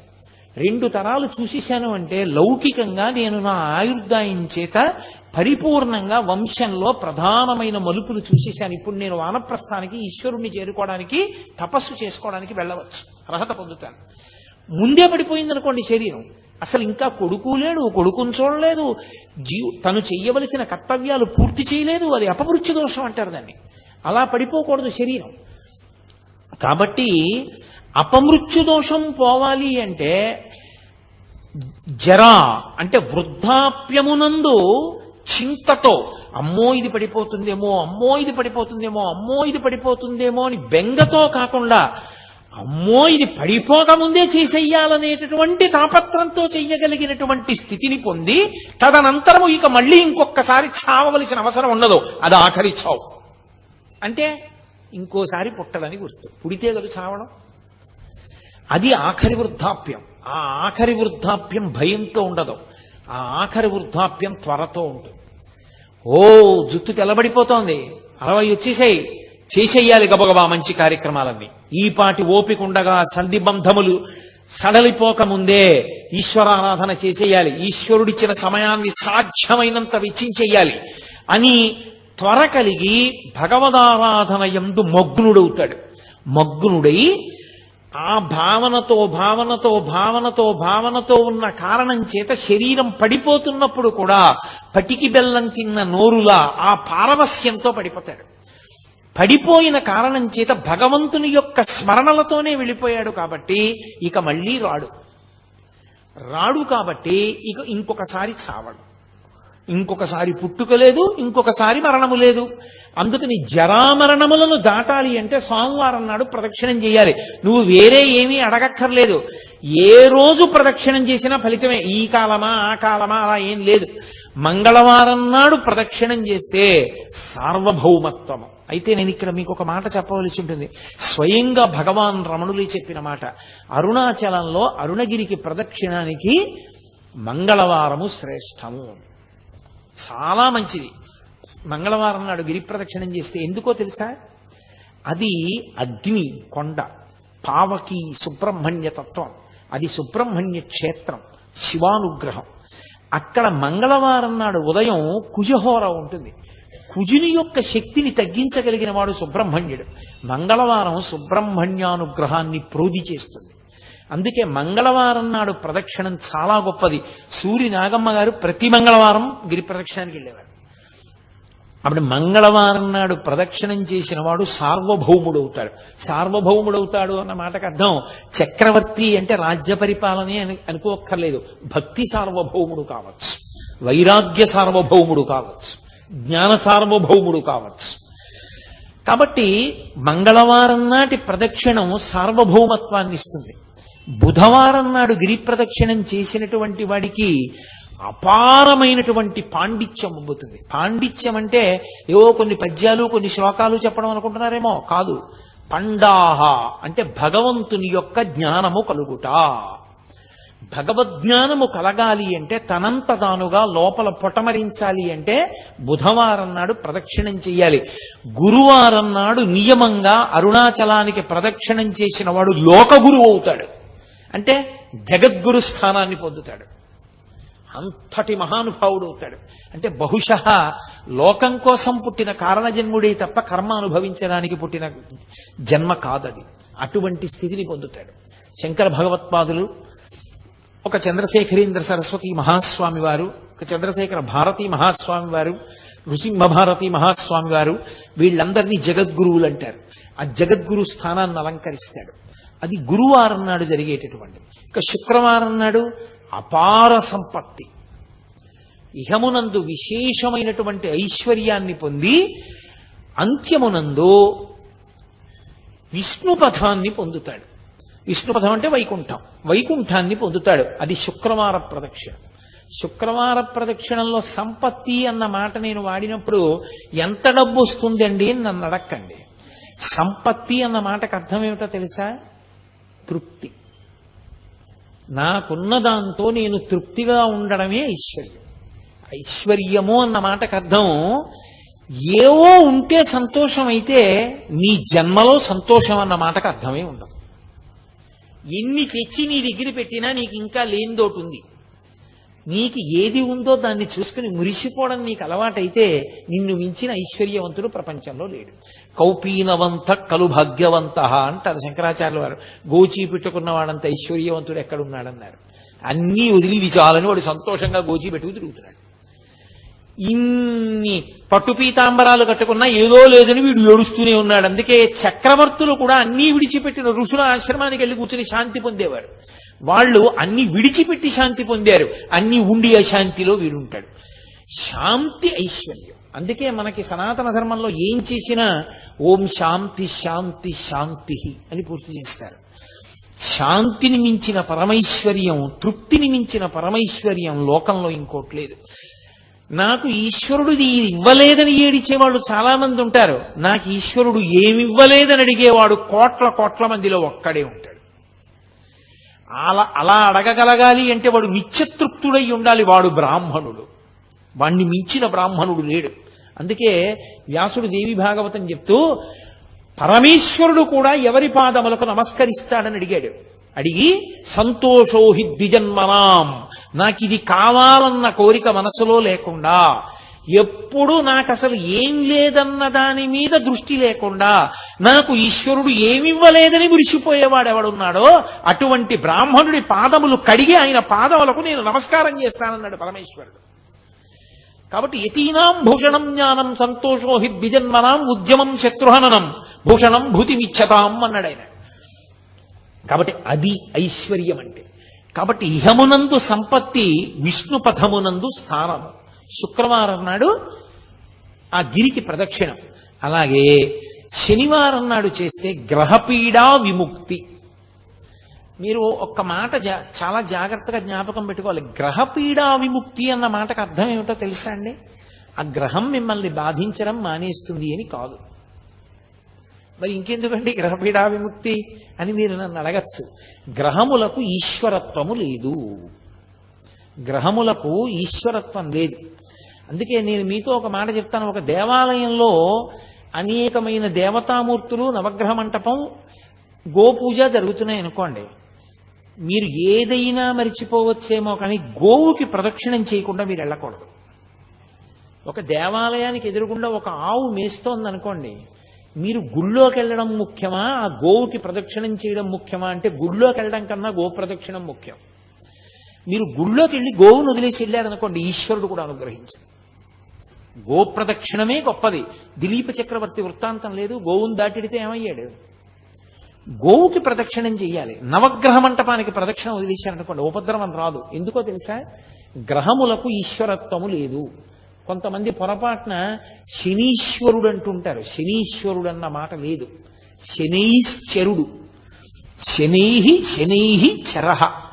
మెల్లగా మెల్లగా నడుస్తాడు ఆయన. అందుకని ఆయనకి శనైశ్చరుడు తప్ప శనీశ్వరుడు లేదు. అసలు గ్రహములకు ఈశ్వరత్వము లేదు. ఈశ్వరత్వము లేదు అన్న మాటకు అర్థం ఏంటో తెలుసా? ఆయన గుమాస్తాయే కానీ అధికారి కాడు. గుమాస్తా గారు వద్దు, ఈయనకి 2 ఎకరాల పొలం ఇవ్వకూడదు అని రాశాడు. కలెక్టర్ గారు ఫైల్ చూసి అక్కర్లేదు, ఇతనికి ఇవ్వచ్చు, పేదవాడు పాపం, ఇతనికి ఇవ్వడానికి తగిన కారణాలు నాకు కనపడుతున్నాయి కాబట్టి 2 ఎకరాలు ఫలానా చోటు ఇతనికి ఇవ్వండి అని రాశాడు. గుమాస్తా మాట నెగ్గుతుందా?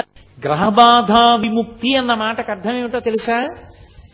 గ్రహముల యొక్క పీడ కింది స్థాయికి వెళ్ళిపోతుంది. ఈశ్వరుడు పిలిచి అంటాడు, వాడిని నువ్వు బాధ పెట్టడానికి వీలు లేదు. ఇప్పుడు పాము కరవాలి వాణ్ణి చీమ కరుస్తుంది. అంటే గ్రహం ఈశ్వరుడి మాటని బట్టి బాధించడంలో కింది స్థాయికి వెళ్ళిపోతుంది.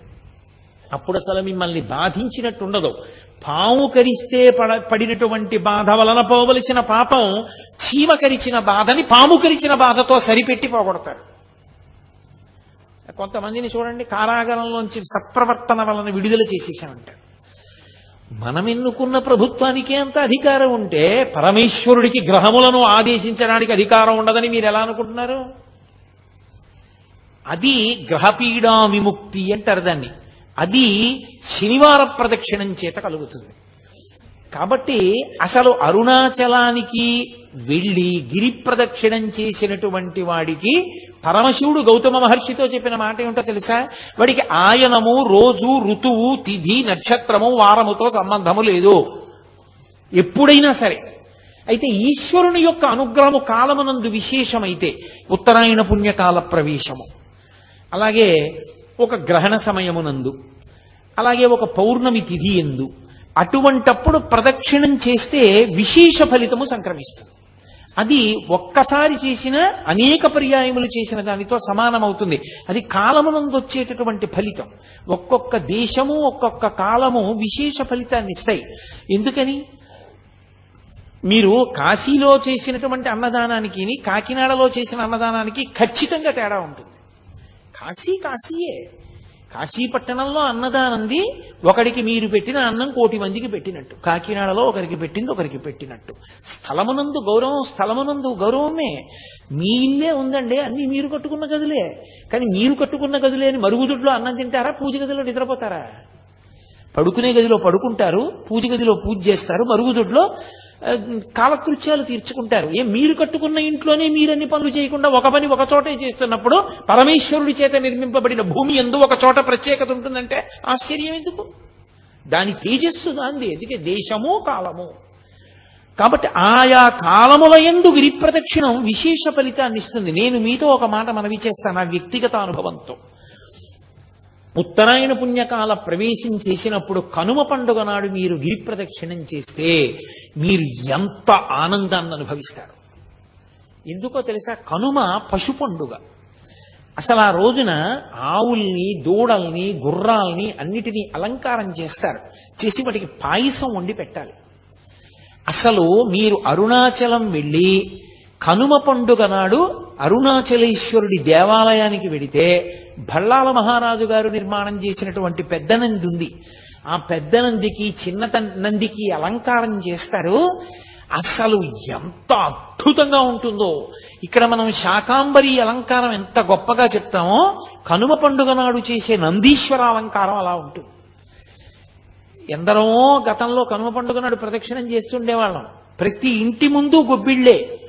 ఎక్కడ చూసినా ఆవులకి, దూడలకి అంత గొప్ప అలంకారం చేస్తారు. అంత గొప్పగా పాయసాన్నాలు నివేదనం చేస్తారు. ఎంత అద్భుతంగా ఉంటుందో. తిరువన్నామలై శ్రీచక్ర స్వరూపం. ఆ కొండ శ్రీచక్రము అని నమ్ముతారు. నమ్మి శాక్తేయులు దానికి ప్రదక్షిణం చేస్తారు. కావ్యకంఠ గణపతి ముని ఆ శివ కోణములు, శక్తి కోణముల చేత అది ఆ కొండ పాదం యొక్క స్వరూపం చేత అది సాక్షాత్తుగా శ్రీచక్ర స్వరూపమే అని నిర్ధారించారు. ఎవరు ఏ కోణంలో చూస్తారో ఆ కోణంలో కనపడుతుంది ఆ కొండ. అంత గొప్ప కొండ. కాబట్టి అది స్థూల శివుడు. ఆ స్థూల శివుడి ప్రదక్షిణానికి అంత వైభవం ఉంది. గిరి ప్రదక్షిణానికి మీకు గిరి ప్రదక్షిణం ఒక అరుణాచలంలోనే కాదు, చాలా చోట్ల ఉంది. సింహాచలానికి గిరి ప్రదక్షిణ ఉంది, శ్రీకాళహస్తికి గిరి ప్రదక్షిణ ఉంది, అరుణాచలానికి గిరి ప్రదక్షిణ ఉంది. ఇవన్నీ గిరి ప్రదక్షిణాలు ఉన్న క్షేత్రాలే. అరుణాచలంలో గిరి ప్రదక్షిణానికి ప్రత్యేక ప్రాధాన్యత ఉంది. అక్కడ కొండ మీద శివుడు, ఇక్కడ కొండే శివుడు. కొండలో శివుడు దక్షిణామూర్తి. ఊళ్ళో అరుణాచల క్షేత్రమునందు అరుణాచలేశ్వరుడు అగ్నిలింగం. ఇన్ని ఉన్న క్షేత్రం అరుణాచల క్షేత్రం. అక్కడ పూర్వం వజ్రాంగదుడు అని ఒక మహారాజు, ఆయన ఒకానొకప్పుడు ఒక గుర్రం ఎక్కి ఒక పునుగు పిల్లిని తరుగుతున్నాడు. ఆ పునుగు పిల్లి కొండ పాదాల్లోకి వెళ్ళిపోయింది. వెళ్ళిపోతే ఆయన కొండ పాదాల్లోకి వెళ్ళాడు. అది కొండకి ప్రదక్షిణం చేసింది. ఈయన ప్రదక్షిణం చేస్తున్నాను అనుకోలేదు. ఆ పునుగు పిల్లిని పట్టుకోవడం కోసమని పరిగెత్తాడు ఆ గుర్రం మీద. చాలా దూరం వెళ్లడంలో ముగ్గురు అలిసిపోయారు. పునుగు పిల్లి అలిసిపోయింది, గుర్రం అలిసిపోయింది, వజ్రాంగదుడు అలిసిపోయాడు. అకస్మాత్తుగా ఆ గుర్రము, పునుగు పిల్లి రెండూ పడిపోయి అంతర్ధానం అయిపోయి. వజ్రాంగదుడు కింద పడిపోయి చూస్తున్నాడు ఆ పొదల్లో. ఇదేమిరా, నేను ఎక్కిన గుర్రం అంతర్ధానం అయిపోయింది, పునుగు పిల్లి అంతర్ధానం అయిందని. ఇద్దరు విద్యాధరులు ఆకాశంలో కనబడ్డారు. ఎవరు మీరన్నాడు. ఇప్పటి వరకు నువ్వు ఎక్కిన గుర్రాన్ని నేను, ఇప్పటి వరకు నువ్వు తరివిన పునుగు పిల్లిని నేను అంది. మీరిద్దరూ మరి ఎందుకు అలా అయ్యారు, ఇప్పుడు ఎందుకు విద్యాధరులు అయ్యారని అడిగాడు. గత జన్మలో మేమిద్దరము కూడా విద్యాధరులమై హిమాలయ పర్వత ప్రాంతంలో దుర్వాసో మహర్షి ఒక పెద్ద పుష్పవాటిని పెంచి ఆయన అక్కడ తపస్సు చేసుకుంటున్నాడు శాండిల్య వృక్షం కింద కూర్చొని. ఆ శాండిల్య వృక్షం కింద తపస్సు చేసుకుంటూ ఉండగా మేమిద్దరం లోపలికి వెళ్ళాం అని తన పక్కన ఉన్నటువంటి విద్యాధరుణ్ణి పరిచయం చేశాడు. ఈయన పేరు కాంతిశాలి, నా పేరు కళాధరుడు. మేమిద్దరం విద్యాధరులం. ఆ పుష్పవనంలోకి వెళ్ళాం. మంచి సువాసన వస్తోంది. ఒక ఆయన పూల మొక్కల్ని చూసి సంతోషపడిపోయి ఒక్కొక్కడికి ఒక్కొక్క అలవాటు. కొంతమంది చూడండి నడుస్తూ రాళ్లన్నీ తంతూ ఉంటారు, కొంతమంది నిలబడి కనబడ్డ చెట్ల ఆకులన్నీ తుంపుతూ ఉంటారు.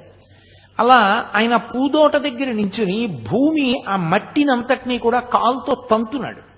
ఇంకొక ఆయన గబగబా లోపలికి వెళ్ళి ఆ పువ్వులన్నీ కూడా పువ్వుల్ని పువ్వులా కొయ్యాలి. పువ్వుని పువ్వులా కొయ్యడం చేతకాని వాడిని చూస్తే చాలా అసహ్యం వేస్తుంది.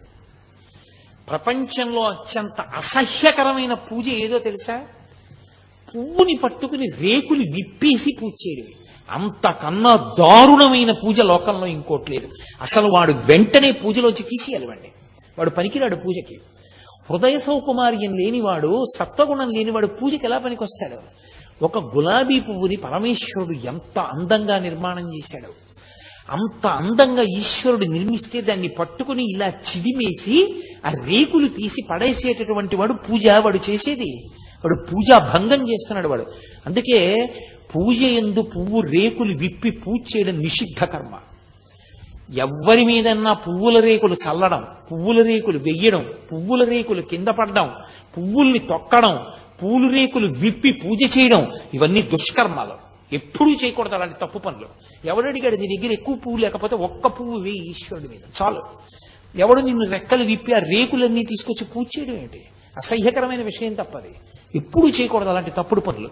కాబట్టి ఆయన పువ్వుని పువ్వులా కొయ్యకుండా ఆ పువ్వులన్నింటినీ కూడా ఏదో పట్టుకుని ఒక్కసారి ఇలా లాగేసి కోసేస్తున్నాడు. ఆ చెట్లు ఆ పువ్వులు లాగేస్తే జడపట్టుకు లాగితే ఆడపిల్ల నెప్పితో తప్పించుకుని వెనక్కి లాక్కున్నట్టు ఆ కొమ్మలు వెనక్కి ఎడుతున్నాయి.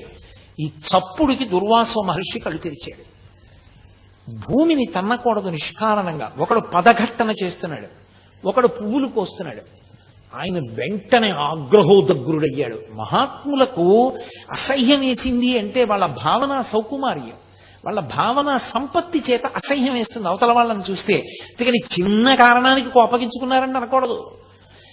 నీకు చిన్న కారణం, ఆయనకి అది ఎంత చికాగ్గా అనిపిస్తుందో ఆ పనులు చూస్తే. కాబట్టి ఆయన అన్నాడు, ఒకడు భూమిని తంతున్నాడు, ఒకడు పువ్వులు కోసేస్తున్నాడు సువాసనగా ఉన్నాయి కదా అని. కాబట్టి కాంతిశాలికి కళాధరునికి శాపవాక్కిస్తున్నాను. ఎవడు భూమిని తన్నాడో వాడు గుర్రం అవుతాడు. అదే పనిగా చప్పుడు చేస్తూ మనుష్యుల్ని కిచ్చుకు తిరుగుతూ ఉంటాడు. కాబట్టి భూమండలానికి వెళ్ళి గుర్రం అయిపడు అన్నాడు. ఎవడు పువ్వుల్ని దుడుకుగా కోశాడో ఆ పుష్పముల యొక్క సౌరభమునందలి వ్యామోహంతో వాడు కస్తూరి మృగం అవుతాడు. కస్తూరి మృగమై కస్తూరి మృగం కస్తూరి దాని శరీరంలోంచి వస్తుంటుంది. కానీ అది వాసన చూసి ఎక్కడి నుంచో మంచి వాసన వస్తోంది అనుకుని పరిగెడుతూ ఉంటుంది. ఎక్కడికి వెళ్ళినా వాసన వస్తూ ఉంటుంది, దాని ఒంట్లోదే ఆ కస్తూరి. కానీ అది దాని ఒంట్లోదే ఆ కస్తూరి అని తెలుసుకోలేక పరిగెడుతుంటుంది. అలా పరిగెత్తే కస్తూరి మృగాన్ని అవుతావు. ఆ కస్తూరి మృగాన్ని తరిమాడు వజ్రాంగదుడు. ఈ కస్తూరి మృగం ఈ గుర్రం రూపంలో ఉన్నటువంటి కళాధరుడు ఇద్దరూ పరిగెడుతున్నారు. వాళ్ళు అడిగారు దుర్వాసో మహర్షిని, మేము అపరాధం చేశాం, మాకు ఎలా శాపావకాశం, ఎలా శాప విమోచనం? ఇప్పుడు బుద్ధి వచ్చింది. ఆయన అన్నాడు, తెలిసో తెలియకో జంతు రూపంలో మృగ రూపంలో ఉంటారు కాబట్టి ప్రదక్షిణం యొక్క గౌరవం మీకు తెలియకపోయినా తెలియక ముట్టుకున్న అగ్ని కాల్చినట్టు, తాగిన పాలు కడుపు నింపినట్టు, నీరు తాగితే దాహం తీరినట్టు, గాలి తగిలితే సుఖంగా ఉన్నట్టు అరుణాచలానికి మీరు ఎప్పుడు ప్రదక్షిణం చేస్తారో అప్పుడు మీ పాపములన్నీ నశించిపోతాయి. నశించిపోయి మీరు మళ్ళీ విద్యాధరులు అవుతారన్నారు. అదిగో ఆ వజ్రాంగదుడిక్కినటువంటి గుర్రం ఆ కస్తూరి మృగాన్ని తరుముతూ రావడంలో ఆ రెండు అలా వెళ్ళినటువంటి కారణం చేత అలిసిపోయి ప్రాణములు విడిచిపెడితే అవి ఆ ప్రదక్షిణ పుణ్యం చేత మళ్ళీ అలా అయ్యాయి, ఈ విద్యాధర స్వరూపాన్ని పొందాయి. ఇది విన్న వజ్రాంగదుడు తెలుసుకున్నాడు, అబ్బా ఇంత గొప్పదా ఈ గిరి అని. వ్యామోహం కలగాలి కానీ మనిషిలో మార్పు రావడం ఎంతసేపండి? ఒక్క సంఘటన చాలు ఒక మనిషి జీవితం మారిపోవడానికి, ఒక్క మాట చాలు ఒక మనిషి జీవితం మారడానికి, ఒక్క శ్లోకం చాలు, ఒక్క స్తోత్రం చాలు పెద్ద కథ మలుపు తిరిగిపోవడానికి. శ్రీరామాయణం అంతా కలిపి ఎంతలో తిరిగిపోయింది మందర చెప్పిన ఒక్క మాటకి. ఆదిత్య హృదయం చెప్పిన అగస్త్యుడి వల్ల ఎంత రావణ బ్రహ్మ కింద పడిపోయాడు. కాబట్టి ఎంతసేపు పట్టాలి? చూశాడు వజ్రాంగదుడు, ఎందుకు దిక్కుమాలిన ఈ రాజ్యం, ఎందుకు వచ్చిన వైభోగం, ఇంత గొప్ప గిరి, నేను ఇక్కడే ఉండిపోతానని తన రాజ్యానికి వెళ్లి తన కుమారుడైన రత్నాంగదుడికి అవ్వరాజ్య పట్టాభిషేకం చేశాడు.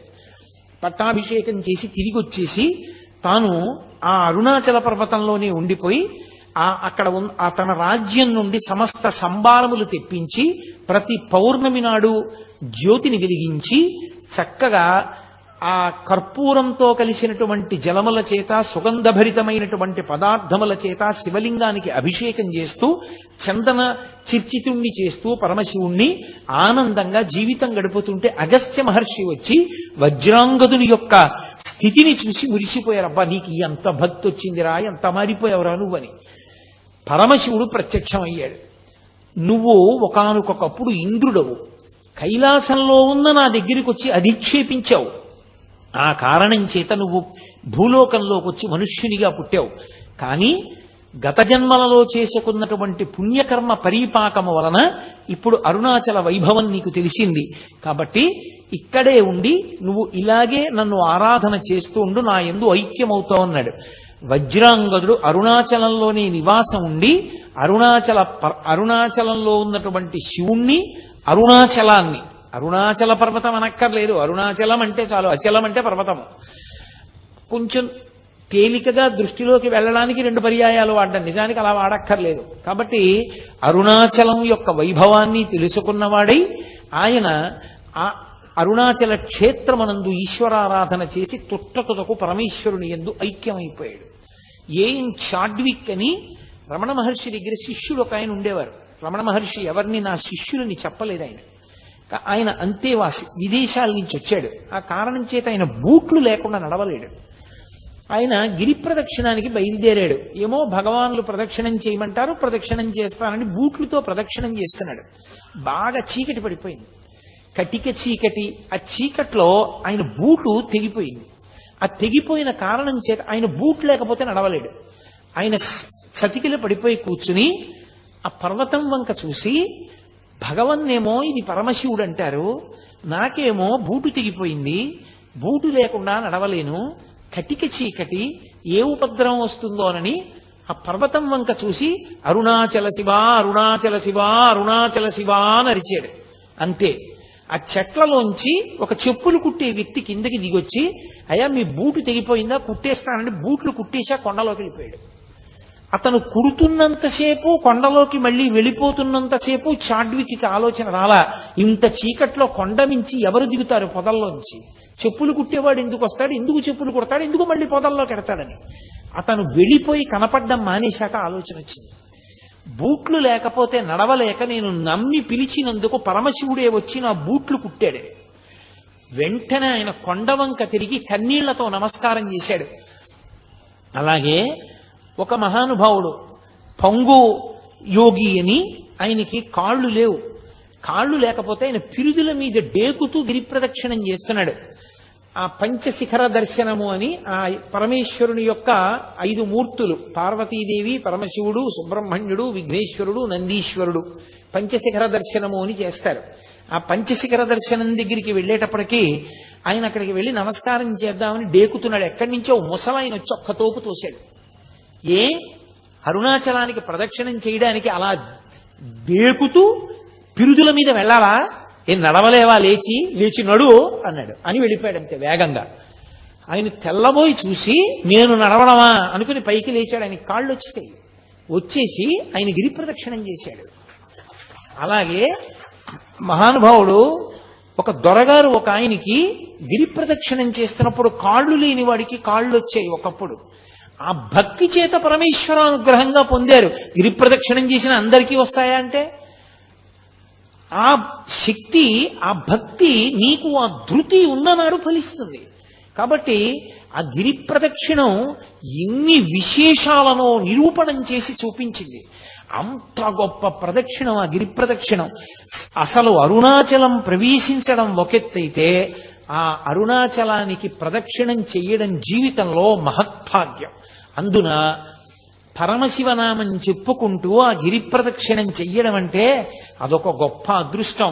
నాకు ఒక్కటి జ్ఞాపకం వస్తుంది, ఈశ్వరానుగ్రహము తప్ప అది నా వలన సాధ్యమయ్యే విషయమా? ఎప్పుడు అరుణాచలం వెళ్ళినా నిజంగా అన్ని వందల మందితో ఆ డప్పులు డోళ్లు వాయించుకుంటూ ఆ శివనామం చెప్పుకుంటూ బృందాలుగా అంత సంతోషంగా రాత్రివేళ గిరిప్రదక్షిణం చేసి తెల్లవారుజాము వేళటికి మేము ఉన్నటువంటి విడిదికి వచ్చి పడుకుని తెల్లవారేటప్పటికి అబ్బే మాకేమీ అలసట్లేదు గురువుగారు అని అందరూ లేచిపోతే మళ్ళీ సంతోషంగా తిరుగుతుంటే ఎంత ఆనందంగా గడిపేవాళ్ళమో. గిరిప్రదక్షిణానికి ఒక లక్షణం ఉంది. మీరు ఎప్పుడైనా గిరిప్రదక్షిణానికి బయలుదేరే ముందు ఎవరితోనైనా 14 మైళ్ళు నడవాలి అని చెప్పారనుకోండి, అమ్మో నడవగలనంటారా, చెప్పులు వేసుకోవచ్చా అండి అని అడుగుతారు. చెప్పులు వేసుకోకుండా ఉండడం మంచిది.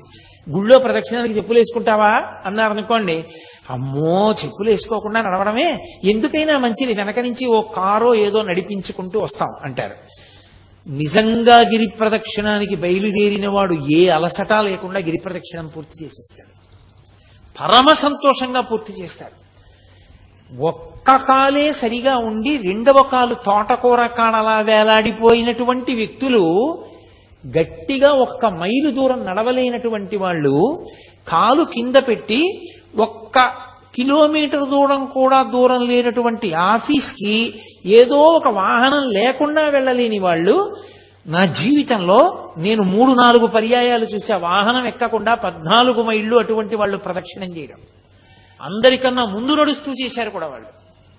అది ఆ అరుణాచలేశ్వరుడి అనుగ్రహం, వాళ్ళ యొక్క భక్తి తీవ్రత. ఆ భక్తి వాళ్ళని నడిపిస్తుంది. ఆ చంద్రశేఖరేంద్ర సరస్వతి మహాస్వామి తరచుగా చెప్తూ ఉండేవారు, అరుణాచలానికి ప్రదక్షిణం చేయి నీకు ఆరోగ్యం చేకూరుతుంది అనేవారు. అవన్నీ ఓషధులు. ఆ ఓషధుల మించి వచ్చేటటువంటి గాలి చేత ఎంత గొప్ప సువాసనం. ఇంకా ఇప్పుడు ఆ గిరి ప్రదక్షిణం చేసేటప్పుడు చాలా వాహనాలు పెరిగిపోయాయి. ఇన్ని వాహనాలు ఇప్పుడు ఎక్కువైపోయాయి. ఎంతో ఉబ్బిడిగా నడవలసి వస్తోంది. కానీ ఆ ఉత్తరలింగాన్ని దాటిపోయిన తర్వాత మళ్ళీ ఆ పెద్ద రోడ్డు వచ్చేసిందో, ఈశాన్యలింగం వైపుకి వెళ్ళే రోడ్డు, అక్కడి నుంచి ఇంకా మళ్ళీ చాలా ఒళ్ళు దగ్గర పెట్టుకుని నడవాలి. పూర్వం అలా కాదు. నేను ప్రారంభంలో అరుణాచలానికి వెళ్ళిన రోజుల్లో అసలు ఎక్కడా ఒక్కటి కనపడేది కాదు. కటిక చీకట్లో నడిచి వెడుతుంటే ఒక దేవాలయం దగ్గర బయలుదేరినప్పుడు ఆ దేవాలయం నుంచి ఇంకో దేవాలయం వరకు కుక్క వచ్చేది సాయం. అది ఏమి విచిత్రమో తెలియదు. నేను మొన్న ప్రదక్షిణం చేసినప్పుడు కూడా అలాగే వచ్చేది. ఆ కుక్క వచ్చి ఈ దేవాలయం దగ్గర బయలుదేరితే ఇక్కడి నుంచి బయలుదేరి వెంట వచ్చేది, పక్కన నడుస్తూ వచ్చేది. ఆ గుడి దగ్గరికి వెళ్ళిన తర్వాత ఈ కుక్క ఆగిపోయేది, అక్కడ ఇంకో కుక్క బయలుదేరేది. అది ఏమి చేసేవి కావు, అదేమి చెనకేవి కావు, అరిచేవి కావు, దెబ్బలాడుకునేవి కావు. అంత కటిక చీకట్లో కూడా దేవాలయాలన్నీ తెరిచి ఉంటాయి. అన్ని దేవాలయాలు దర్శనానికి యోగ్యంగా తలుపులు తెరిచి ఉంటాయి. తలుపులు తెరిచి ఉంటాయంటే తాళం వేసి ఉన్నప్పటికీ ఊచల్లోంచి మీరు దర్శనం చేసుకోవడానికి వీలుగా ఉంచుతారు తప్ప మీకు దేవాలయ దర్శనం ఆగిపోయే రీతిలో ఉండదు. అసలు ఆ గిరి ప్రదక్షిణం చేస్తుంటే అదొక మహాద్భుతమైన అనుభూతి. నాకు నిజంగా మీతో యథార్థం చెప్పాలి అంటే నేను ఒక్క మాట చెప్పేస్తే సరిపోతుంది, అబద్ధం ఎందుకు. నాకు ఉత్తరక్షణం ఈ 2 మైకులు ఇలా తోసేసి కిందకి దిగి సావర్లకోట వెళ్ళి ఏ రైలు ఉంటే ఆ రైలు ఎక్కి వెళ్ళిపోవాలనుంది తిరువണ്ണామలై. ఇది చెప్తున్నప్పుడు ఆ గిరి ప్రదక్షిణం అంటే నాకు అంత వ్యామోహం, అంత అద్భుతమైనది ఆ గిరి ప్రదక్షిణం, అంత గొప్పగా ఉంటుంది నిజంగా. అది అందున తెల్లవారుజాము సమయంలో ప్రదక్షిణం చేస్తే ఆ లేత సూర్యకిరణాలు పడుతున్నప్పుడు చూడాలి. ఆ కొండ ఒక్కొక్క చోట ఒక్కొక్కలా ప్రకాశిస్తూ ఉంటుంది. ఆ లేలేత సూర్యకిరణాల్లో ప్రదక్షిణం చేస్తూ వెడుతుంటే మనం చెయ్యగలిగిన ధర్మకార్యం చేస్తూ భగవన్నామం చెప్తూ కూర్చుంటూ లేస్తూ తిరుగుతుంటే ఎంత ఆనందంగా ఉంటుందో నిజంగా గిరి ప్రదక్షిణం. పిల్లలతో పెద్దవాళ్లతో అందరం కలిసి నిజంగా యాత్ర అంటే కొన్ని 100 మంది బయలుదేరి ఆ డప్పులు కొట్టుకుంటూ భజనలు చేసుకుంటూ నాట్యం చేసుకుంటూ పాటలు పాడుకుంటూ ఎక్కడెక్కడ దేవాలయంలో కూర్చుని ఆ దేవాలయ వైభవం చెప్పుకుంటూ స్తోత్రాలు చేసుకుంటూ గిరి ప్రదక్షిణం చేస్తూ ఆ గిరి వైభవం చెప్పుకుంటూ నడుస్తుంటే అబ్బా ఎంత సంతోషంగా ఉంటుందో. అదేం కష్టం అనిపించదు. అయిపోయిందా అప్పుడే, మళ్ళీ అప్పటికో నా జన్మలో ఈ గిరి ప్రదక్షిణం అనిపిస్తుంది. అంత సంతోషదాయకమైన విషయం. ఆ గిరి ప్రదక్షిణం చేసేటప్పుడు మనం సాధారణంగా అరుణాచలంలో గిరి ప్రదక్షిణం చేసేటటువంటి వారు ఆగ్నేయలింగం ఉన్నటువంటి స్థానం, అంటే ఆగ్నేయలింగమే అరుణలింగం కదా, అదే అగ్నిస్థానం, అగ్నిలింగం. కాబట్టి ఆ అగ్నిలింగం ఉన్నటువంటి ప్రదేశం దగ్గరే ఆ పక్కనే రమణ మహర్షి యొక్క ఆశ్రమం. సాధారణంగా అరుణాచలంలో గిరి ప్రదక్షిణం చేసేవారు రమణ మహర్షి ఆశ్రమం దగ్గర నిలబడి ఆశ్రమం వంక తిరిగి నమస్కారం చేసి, ఎదురుగుండా కొండ కనపడుతూ ఉంటుంది కాబట్టి శివుడికి నమస్కారం చేసి ఎడం పక్కకి బయలుదేరుతారు ఇక ప్రదక్షిణానికి. మొట్టమొదట రమణాశ్రమం కనపడుతుంది. భగవాన్ రమణులు ఆయన వైభవం గురించి నేను నా ఉపన్యాసాలు పూర్తి చేసే లోపల ఎలాగో తప్పకుండా స్పృశిస్తాను. అది 2-3 రోజులు తప్పకుండా నేను స్పృశిస్తాను, అప్పుడు మీరు విందురు గాని. ఆ రమణాశ్రమానికి ఒక నమస్కారం చేసి, ఆ రమణాశ్రమంలో రమణుల యొక్క దేవాలయం, యువతల గ్రంథాలయం, ఆ పెద్ద పెద్ద చెట్లు, నెమళ్ల క్రేంఖణాలు అవన్నీ వినపడుతుంటే ఒక నమస్కారం చేసుకుని ఎడం పక్కకి తిరిగి అలా ముందుకెడుతుంటే ఎడం పక్కన ఉన్నటువంటి పాలితీర్థాన్ని దాటగానే విఘ్నేశ్వరుడి గుడి ఒకటి వస్తుంది. ఆ విఘ్నేశ్వరుడి గుడి దగ్గర మళ్ళీ అందరూ నమస్కారం చేసి సుముఖశ్చైకదంతశ్చ కపిలో గజకర్ణకః లంబోదరశ్చ వికటో విఘ్నరాజో గణాధిపః ధూమకేతుర్గణాధ్యక్ష ఫాలచంద్రో గజాననః వక్రతుండ శూర్పకర్ణో హేరంబ స్కందపూర్వజః షోడశైతాని నామాని ఎప్పటేత్ శృణుయాదపి విద్యారంభే వివాహే చ ప్రవేశే నిర్గమే తథా సంగ్రామే సర్వకార్యేషు విఘ్నస్తస్య న జాయతే అని ఆయనకి నమస్కారం చేసి బయలుదేరి ముందుకు వెళ్ళిపోతే, ఆగ్నేయంలో బయలుదేరారు కాబట్టి మీరు ప్రదక్షిణంగా ఇలా వచ్చేటప్పటికి దక్షిణ దిక్కున యమలింగం ఉంటుంది. మీరు అరుణాచల క్షేత్రమునందు ప్రతి దిక్కునందు ఆ దిక్పాలకుని శివలింగం ఉంటుంది. అంటే ఆ దిక్పాలకులు స్వయంగా వచ్చి అక్కడ శివలింగానికి పూజ చేస్తారు. అది అక్కడ శివలింగాలు ఏర్పడడానికి కారణం. ఆ దక్షిణ దిక్కున ఉన్నటువంటి లింగానికి యమలింగం అని పేరు. ఎందుకంటే దక్షిణ దిక్కుకి అధిపతి యమధర్మరాజు గారు, అది పితృస్థానం. ఆ యమలింగం దగ్గరికి వెళ్ళి ఎవరు నమస్కారం చేస్తారో వాళ్ళకి మొట్టమొదటి సుగుణం అపమృత్యు దోషం పోవడం. 2, 1కి 10 పర్యాయములు నిరూపింపబడింది అరుణాచల క్షేత్రంలో. ఆయనే కొంతమందికి స్వప్నంలో దర్శనమిచ్చి రమ్మని అడిగాడు. ఎముకలు విరిగిపోయినటువంటి వాళ్ళు కట్లు కట్టించుకున్నప్పుడు, ఎముకలు బాగా ఉన్న వాళ్ళు ఎముకలు విరిగిపోకుండా ఉండడానికి, ప్రమాదములు జరగకుండా ఉండడానికి యమలింగ దర్శనం పెట్టింది పేరు. అందుకే ప్రదక్షిణం చేసేటప్పుడు ఎంత గబగబా చేసేస్తామని చెప్పి ఏదో బ్రిస్క్ వాక్ అంటారే, అలా గబగబ నడిచి వెళ్ళకూడదు, ప్రశాంతంగా వెళ్ళాలి. భగవాన్ రమణులు ప్రదక్షిణానికి వెడితే 2-3 రోజులు ప్రదక్షిణం చేసేవారు. అంత గొప్పగా చేసేవారు. ఆహార పదార్థాలన్నీ మూటలు కట్టుకుని తీసుకెళ్లి మధ్య మధ్యలో కూర్చుని అందరూ కలిసి చక్కగా అవి తింటూ వెడుతుండేవారు. ఏ దీక్షా నియమం లేదు. మీతో నేను మనవి చేశాను కదా, 24 కిలోమీటర్ల పరిధిలో ఏ దీక్షా నియమం లేదు అరుణాచలానికి. ఆ యమలింగం దగ్గర దర్శనం చేసుకుని కొంచెం ముందుకెడితే బెంగళూరు వెళ్ళిపోయేటటువంటి రోడ్డు ముందుకు వెళ్ళిపోతుంది. పొరపాటున ఆ రోడ్లో కానీ వెళ్ళిపోయారా ప్రదక్షిణంగా వెళ్ళరిహ, బెంగళూరు వెళ్ళిపోతారు. అందుకని ఆ రోడ్డు దగ్గర జాగ్రత్తగా చూసుకోవాలి. కుడి చేతి వైపు కొండ ఉంటుంది, అదే గుర్తు. పరమశివుడు కుడి చేతి వైపు ఉన్నాడు, ఆయన చుట్టూ తిరుగుతున్నాం మనం. అందుకే ఇలా వెళ్ళిపోయే రోడ్ని విడిచిపెట్టేసి ఇలా ప్రదక్షిణం రోడ్లోకి తిరిగిపోతే ఆ రోడ్డు ప్రశాంతంగా ఉంటుంది, చాలా ప్రశాంతంగా ఉంటుంది. ఎన్ని చెట్లు, ఇప్పుడు చాలా దేవాలయాలు కట్టేశారు అవన్నీ. పూర్వం అన్ని దేవాలయాలు లేవు, ఇంకా ప్రశాంతంగా ఉండేది. ఎంత బాగుండేదో పూర్వం. ఆ చెట్ల పక్క నుంచి, ఆ చెట్ల కింద నుంచి నడిచి వెళ్ళేటప్పుడు అరుణాచలంలో ప్రదక్షిణానికి 3 నియమాలు ఉన్నాయి. ఎప్పుడూ కుడి పక్కకి వెళ్ళకూడదు ప్రదక్షిణంలో, ఎడంచేతి పక్క నుంచే చెయ్యాలి. ఎందుచేత అంటే దేవతలు, యక్షులు, గంధర్వులు, కిన్నెరులు, కింపురుషులు, శ్రీ మహావిష్ణువు, లక్ష్మీదేవి, ఇంద్రుడు కూడా కుడి చేతి వైపు ప్రదక్షిణం చేస్తారు. సిద్ధ సంఘములు ప్రదక్షిణం చేస్తుంటాయి. అందుకని మనం అటు వెళ్ళకూడదు. అరుణాచల ప్రదక్షిణంలో కోరిక కోరకూడదు. ఎందుకో తెలుసా? దేవతలు మనని చూస్తే వరం ఇస్తారు. మీరు ఏదో అడిగితే అక్కడతో పోతుంది. మీరు ఏమీ అడగకుండా ప్రదక్షిణం చేస్తే దేవతల అనుగ్రహం కూడా కలుగుతుంది. కాబట్టి ఆ ప్రదక్షిణ మార్గంలో ఎడం చేతి వైపు నుంచి వెళ్ళాలి. స్కాందంలో ఒక విషయం చెప్పారని సాక్షాత్ భగవాన్ రమణులే చెప్తుండేవారు.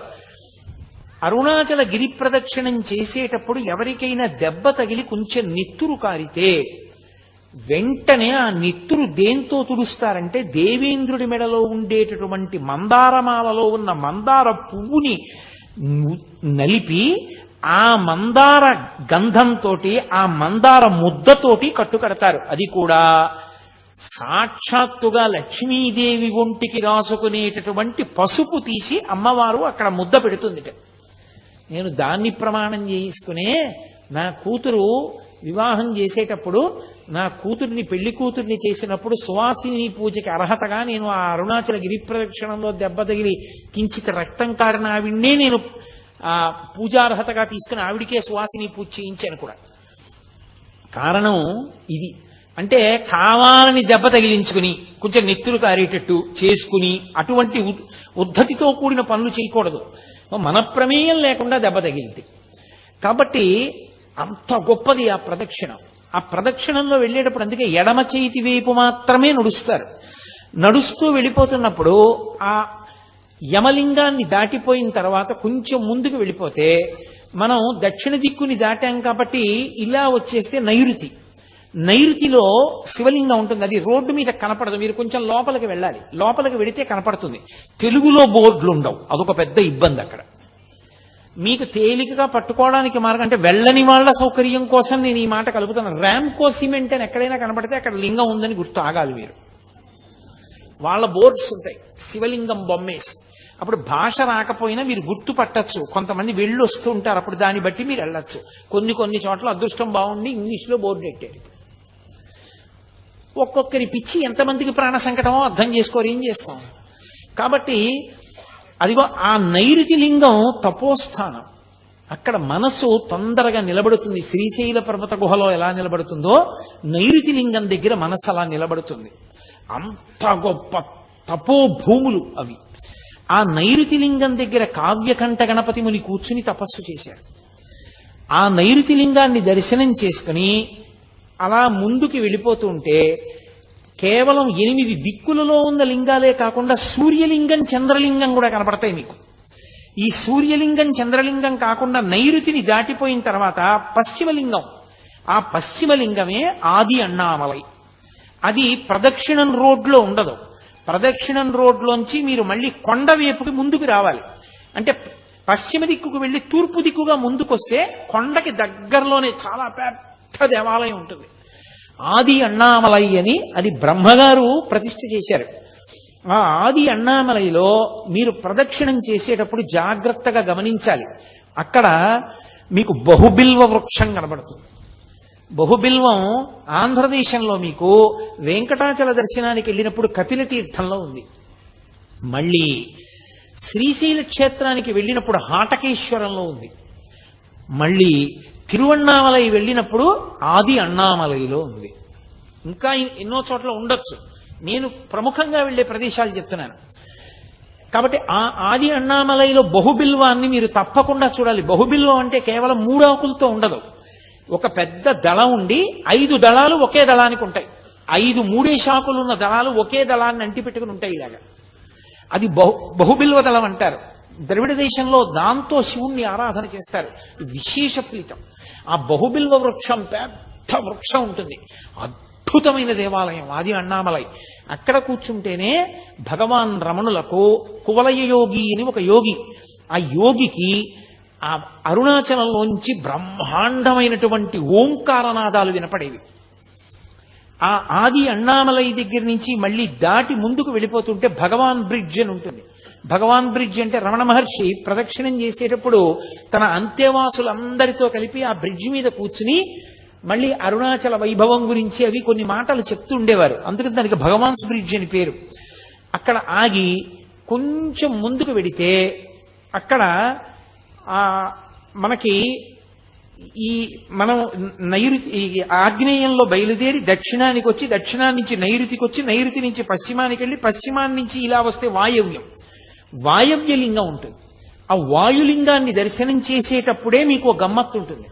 ప్రదక్షిణం ఎడంచేతి వీంపు నుంచి వెడుతూ ఇలా కుడి పక్కకొస్తే కొండ పాదం వైపుకొస్తే అక్కడే పంచశిఖర దర్శనము అని ఉంటుంది. ఆ పంచశిఖర దర్శనం చేసినప్పుడు 5 శిఖరములు కనపడతాయి. అవి పంచభూతములు అంటారు.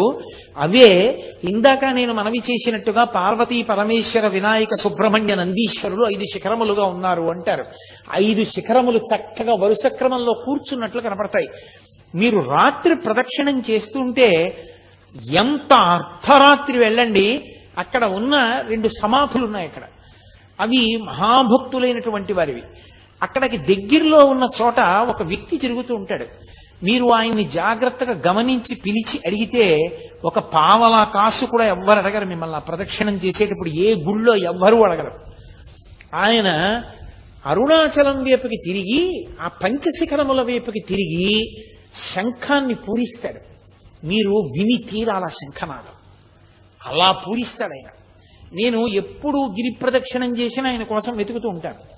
ఆయన ఎప్పుడు అక్కడ శంఖాలు ఉంటే ఆయన్ని పిలిచి అయ్యా ఒక్కసారి శంఖం పూరించరా అని అడిగితే మీరేమైనా ఇస్తారని కూడా ఆయన చూడ, అసలు వెంటనే శంఖం పట్టుకొచ్చి అటు తిరిగి చేస్తాడు. రాత్రి వేళ ప్రదక్షిణం చేస్తున్నప్పుడు ఆ శంఖధ్వని వినపడుతుంటే ఆ శిఖరాల వంక చూస్తుంటే ఒళ్ళు గగుర్పాటు చెందుతుంది. అలా ఉంటుంది. మోక్షద్వారము అంటుంటారు, అది మునిద్వారం అని. అందులోంచి బయటికి వచ్చి చూడాలి ఆ పంచశిఖరాల్ని అంటారు. వాయవ్యలింగాన్ని దాటితే ఉత్తరలింగం, కుబేరలింగం అంటారు దాన్ని. అది కుబేరుడు పూజ చేసేటటువంటి స్థానం. ఈ స్థానముల యందు పూజ చేయడం వల్ల, మీరు దర్శనం చేయడం వల్ల వచ్చే ఫలితం ఏమిటంటే, మనకి మహదాశీర్వచనం చేస్తారు. పూర్వ దిగ్భాగే ఇంద్రో దేవత ఇంద్రప్రసాదాత్ రాజ్యాభివర్ధనమశ్నుతే అని. పూర్వ దిక్కుకి ఇంద్రుడు అధిపతి. ఆ ఇంద్రలింగం అది దర్శనం చేస్తే రాజ్యాభివృద్ధి అంటే ఉద్యోగం వృద్ధిలోకి వస్తుంది, చక్కగా సంతోషంగా ఉంటాడు. పశ్చిమలింగాన్ని దర్శనం చేశారనుకోండి, పశ్చిమంలో ఉన్నటువంటి వరుణలింగాన్ని దర్శనం చేసినటువంటి కారణం చేత పుత్రపౌత్రాభివర్ధనమశ్నుతే, పుత్రపౌత్రాభివృద్ధి కలుగుతుంది. ఉత్తర దిక్కున కుబేరలింగాన్ని దర్శనం చేస్తే అది కుబేరుడు పూజించే లింగం కాబట్టి ఐశ్వర్య సమృద్ధి. కుబేరలింగం కుబేరలింగంలాగే ఉంటుంది. అది రోడ్డు నుంచి లోపలకు కనపడుతూ ఉంటుంది. లోపలికి వెళ్ళి చూస్తే అబ్బో ఎంత దీదీప్యమానంగా ఉంటుందో అసలు ఆ శివలింగం. ప్రదక్షిణం చేసి కొంతసేపు చక్క అక్కడ అరుగుల్లో ఉంటాయి, బాగా పెద్ద అరుగులు, వాటన్నిటి మీద కూర్చుని కాసేపు భజన చేసుకోవచ్చు. ఆ ఉత్తరలింగాన్ని దాటి కుబేరలింగాన్ని దాటి కొంచెం ముందుకు వచ్చేస్తే అక్కడ మళ్ళీ రోడ్డు 2 కింద విడిపోతుంది. అక్కడి నుంచి మళ్ళీ జాగ్రత్తగా కొంచెం ముందుకి నడిచి వెడితే ఈశాన్యలింగం కనపడుతుంది. అసలు నిజంగా ఈశాన్యలింగం ఈశాన్యలింగమే. ఈశాన సర్వ విద్యానాం ఈశ్వర సర్వభూతానాం బ్రహ్మాధిపతి బ్రహ్మణోధిపతి బ్రహ్మా శివో మే అస్తు సదాశివోం అని సదాశివుడు. ఆయనకి ఎప్పుడూ కోపం ఉండదు, కోపం నటిస్తాడంతే ఆయన ఎప్పుడైనా. అటువంటి సదాశివ స్థానము ఈశానలింగము. దానికి కొంచెం కిందకి దిగాలి గుళ్ళో. అసలు నిజంగా 2 కళ్ళు సరిపోవు. నేను ఇప్పుడు మీతో ఉపన్యాసం చెప్తున్నాను కానీ నాకు మనసులో ఆ శివలింగాలన్నీ కనపడుతుంటే ఎంత పరవశించిపోతున్నానో నేను. ఆ ఈశాన్యలింగం మెట్లు దిగి చక్కగా మీరు ఆ మెట్ల మీద కూర్చున్నా సరే ఎదురుగుండా కనపడుతూ ఉంటుంది. సాయంకాలం పూట ప్రదోష వేళలో కొంచెం సేపు తలుపేసి అలంకారం చేసి తలుపు తీస్తారు. అసలు అప్పుడు దర్శనం చేస్తే ఒళ్ళు గగుర్పొడుస్తుంది. అలా ఉంటుంది ఆ ఈశాన్యలింగం. ఈశాన్యలింగ దర్శనం చేసి తిరిగి వచ్చేస్తే మళ్ళీ ఆగ్నేయం దగ్గరికి వచ్చేటప్పటికి కొంచెం సందులోకి వెళ్ళాలి, పైకి కనపడదు. ఆ శేషాద్రి స్వామి ఆశ్రమానికి ముందున్నటువంటి చోట కుడిపక్క సందులోకి వెడితే అగ్నిలింగం.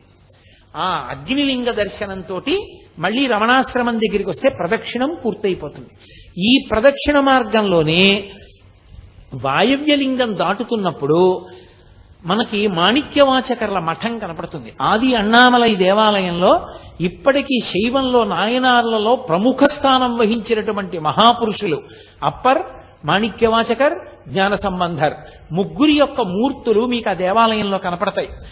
మాణిక్యవాచకర్ల మఠము అని ఒక మఠం. ఆ మఠంలోకి ఓసారి వర్షం వస్తుంటే సూర్య నాగమ్మ గారు వెళ్ళారు.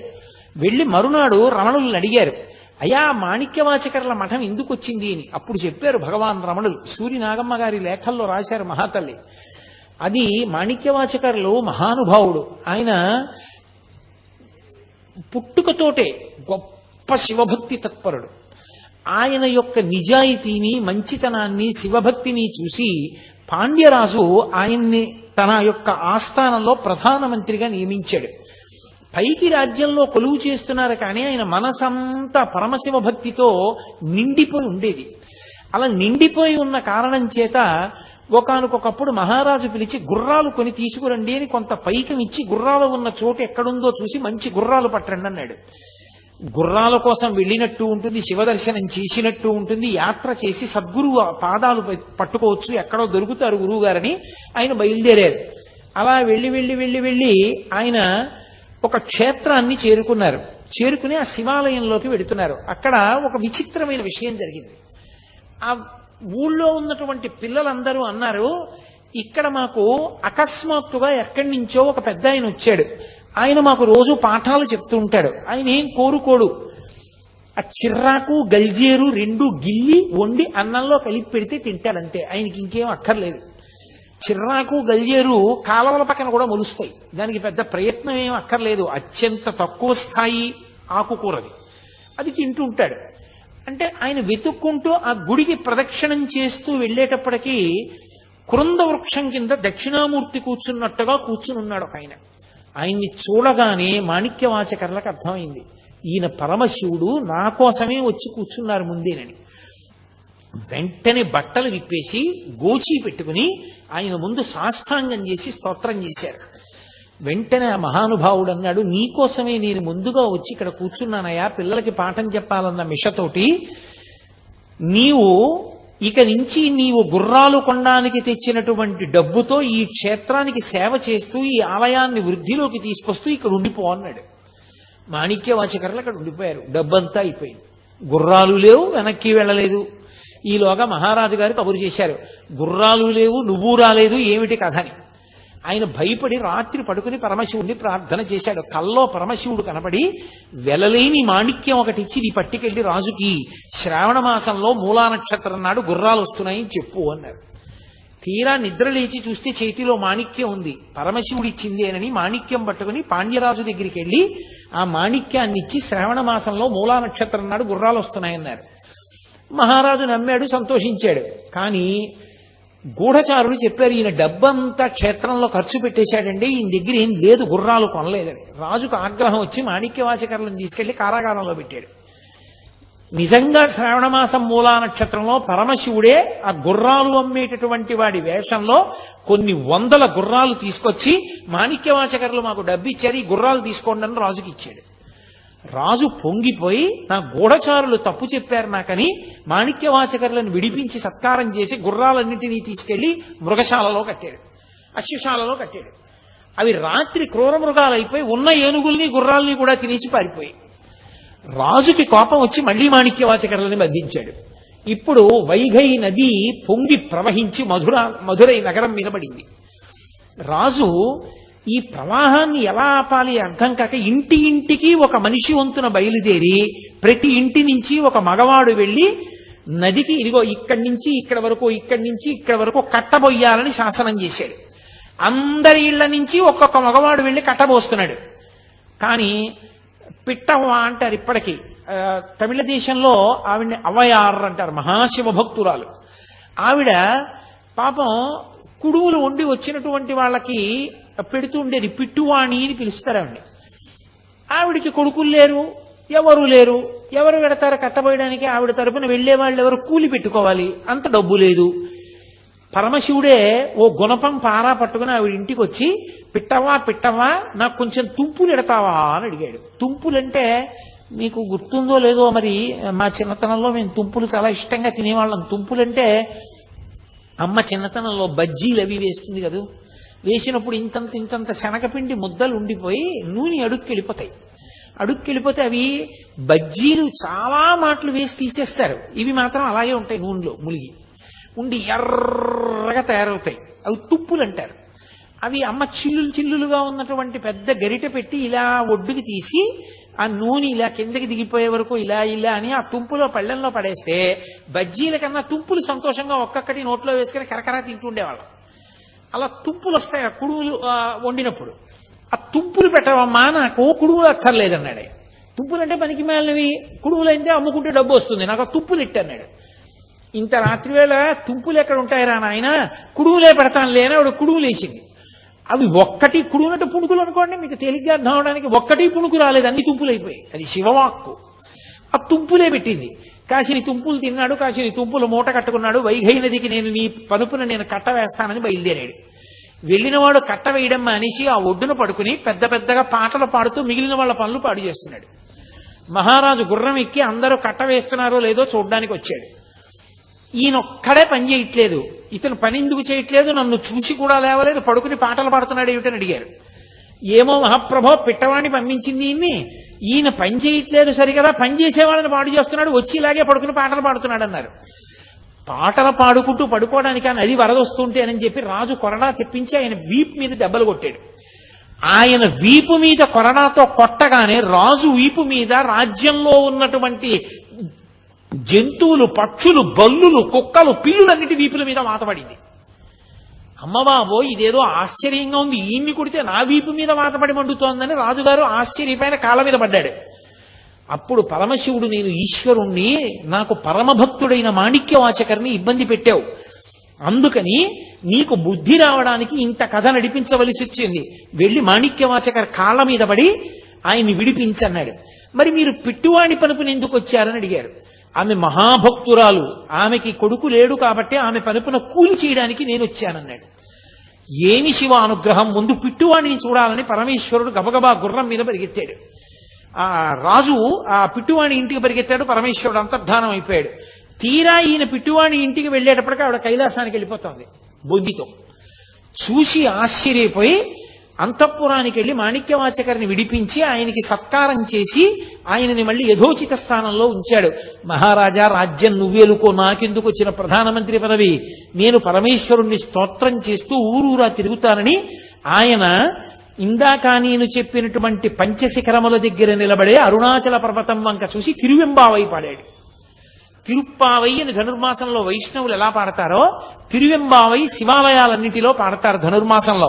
మీరు ఇప్పటికీ తమిళ దేశం వెడితే శివాలయాలన్నిటిలో తిరువెంబావై వినపడుతుంటుంది. ఆ తిరువెంబావై మాణిక్యవాచకర్లు పాడారు. ఆయన ఆఖరికి చిదంబరం చేరుకుని బాగా వృద్ధులైపోయారు, మఠంలో ఉండేవారు. ఈయన మాటలు లోకానికి అందాలని పరమశివుడు ఒక వృద్ధ బ్రాహ్మణ వేషాన్ని వేసుకుని వారి ఇంటికి, ఆ మఠానికి వెళ్ళి బాగా చీకటి పడిపోయిన తర్వాత, అయా పరమశివుడి మీద మీరు ఇన్ని పాటలు పాడారు కదా, మళ్ళీ ఒక్కసారి పాడండి వింటానన్నాడు. మాణిక్యవాచకర్లు అన్నారు, ఎన్నో పాటలు పాడాను, వృద్ధుణ్ణి అయిపోయాను, జ్ఞాపకం ఉంటాయా, నాకు జ్ఞాపకం లేవన్నారు. పర్వాలేదు, ఇన్ని జ్ఞాపకం ఉంటే అన్నే పాడండి అన్నారు. అంటే మహానుభావుడు అప్పుడు పాడాడు, రాత్రి కాలం కూడా తెలియకుండా పాడాడు, తెల్లవారుజాము వరకు. దాన్ని తిరువాచకం అంటారు. మీరు ఎప్పుడైనా చదివారో లేదో ఆ పుస్తకం, చాలా అద్భుతంగా ఉంటుంది, మాణిక్యవాచకర్ల తిరువాచకం. ఆ తిరువాచకం పరమేశ్వరుడే కూర్చొని బ్రాహ్మణ రూపంలో రాశాడు. తెల్లవారుజామున నీరసపడి పడుకున్నాడు మాణిక్యవాచకర్. పరమేశ్వరుడు ఆ రాసిన తాళపత్ర గ్రంథం మీద ఇంకొక తాళపత్రం చేర్చి, ఆయన మాటలు మాణిక్యములు, అవి గాలిలో కలిసిపోతే మళ్ళీ భవిష్యత్ తరాలకు అందమని చిదంబరంలో నటరాజునైన నేనే ఆయన మఠానికి వెళ్ళి ఆయన దగ్గర కూర్చుని ఆయన పాడుతుంటే ఇవి వ్రాశాను. ఇవి ఇంత మాణిక్యముల వంటి మాటలు పలికినవాడు కాబట్టి ఆయనకి మాణిక్యవాచకర్రని పేరు పెడుతున్నాను అని చెప్పి నటరాజస్వామి ముద్ర వేసి తాడు కట్టి నటరాజస్వామి పాదాల దగ్గర పెట్టాడు. పెట్టి నటరాజులోకే లీనమయ్యాడు. తెల్లవారుజామున అర్చకులు లేచి తాళపత్ర గ్రంథం చూశారు. తెల్లబోయారు, దాని మీద నటరాజస్వామి వారి ముద్ర ఉంది. గబగబా పరిగెత్తి మాణిక్యవాచకర్లకి చెప్పారు, ఏమిటి దీని అర్థం, ఇలా ఎందుకు జరిగిందని.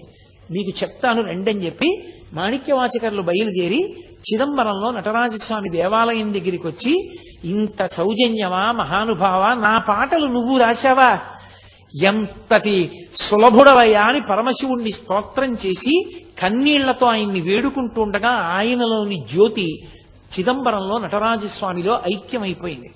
అంతటి మహానుభావుడు మాణిక్యవాచకర్. ఆయన అరుణాచలంలోనే తిరువెంబావై పాడారు. ఆయన మఠం గిరి ప్రదక్షిణంలో కనపడుతుంది. ఆ గిరి ప్రదక్షిణం అంత గొప్ప స్థితిని పొందినటువంటి గిరి ప్రదక్షిణం. నేను ఇవాళ మీతో గిరి ప్రదక్షిణం, దీపవైభవం రెండూ మాట్లాడాలనుకున్నాను, కానీ ఒకటే సమయాన్నంతటినీ తీసుకుంది. ఇప్పుడు దీపవైభవం మొదలు పెడితే అయ్యేది కాదు. కాబట్టి మళ్ళీ రేపు సాయంకాలం మనం 6:30కి కలుసుకున్నప్పుడు దీపవైభవం గురించి మాట్లాడతాను. కాబట్టి మీ అందరూ కూడా అరుణాచలం వెళ్ళని వాళ్ళు ఇందులో ఉన్నారని నేను అనుకోవట్లేదు. ఒకవేళ వెళ్ళని వాళ్ళు ఎవరైనా ఉంటే తప్పకుండా అరుణాచల క్షేత్ర దర్శనం చెయ్యండి, గిరి ప్రదక్షిణం చెయ్యండి తప్పకుండా. దానివల్ల ఈశ్వరుని యొక్క పరిపూర్ణమైనటువంటి అనుగ్రహాన్ని పొందుతారు. అరుణాచల క్షేత్రంలో గిరి ప్రదక్షిణం ఎంత ప్రధానమో దీపవైభవము కూడా అంత ప్రధానం. అక్కడ కృత్తికా దీపము, భరణీ దీపము అని 2 దీపాలు. ఆ దీపాల వైభవం ఏమిటో, ఆ దీపాలు ఎందుకు ఉంచుతారో ఆ విశేషమేమో రేపటి రోజు సాయంకాలం 6:30 మనం కలుసుకున్నప్పుడు మళ్ళీ పరమేశ్వరుడు పలికించినంత మేర రేపు పలుకుతారు.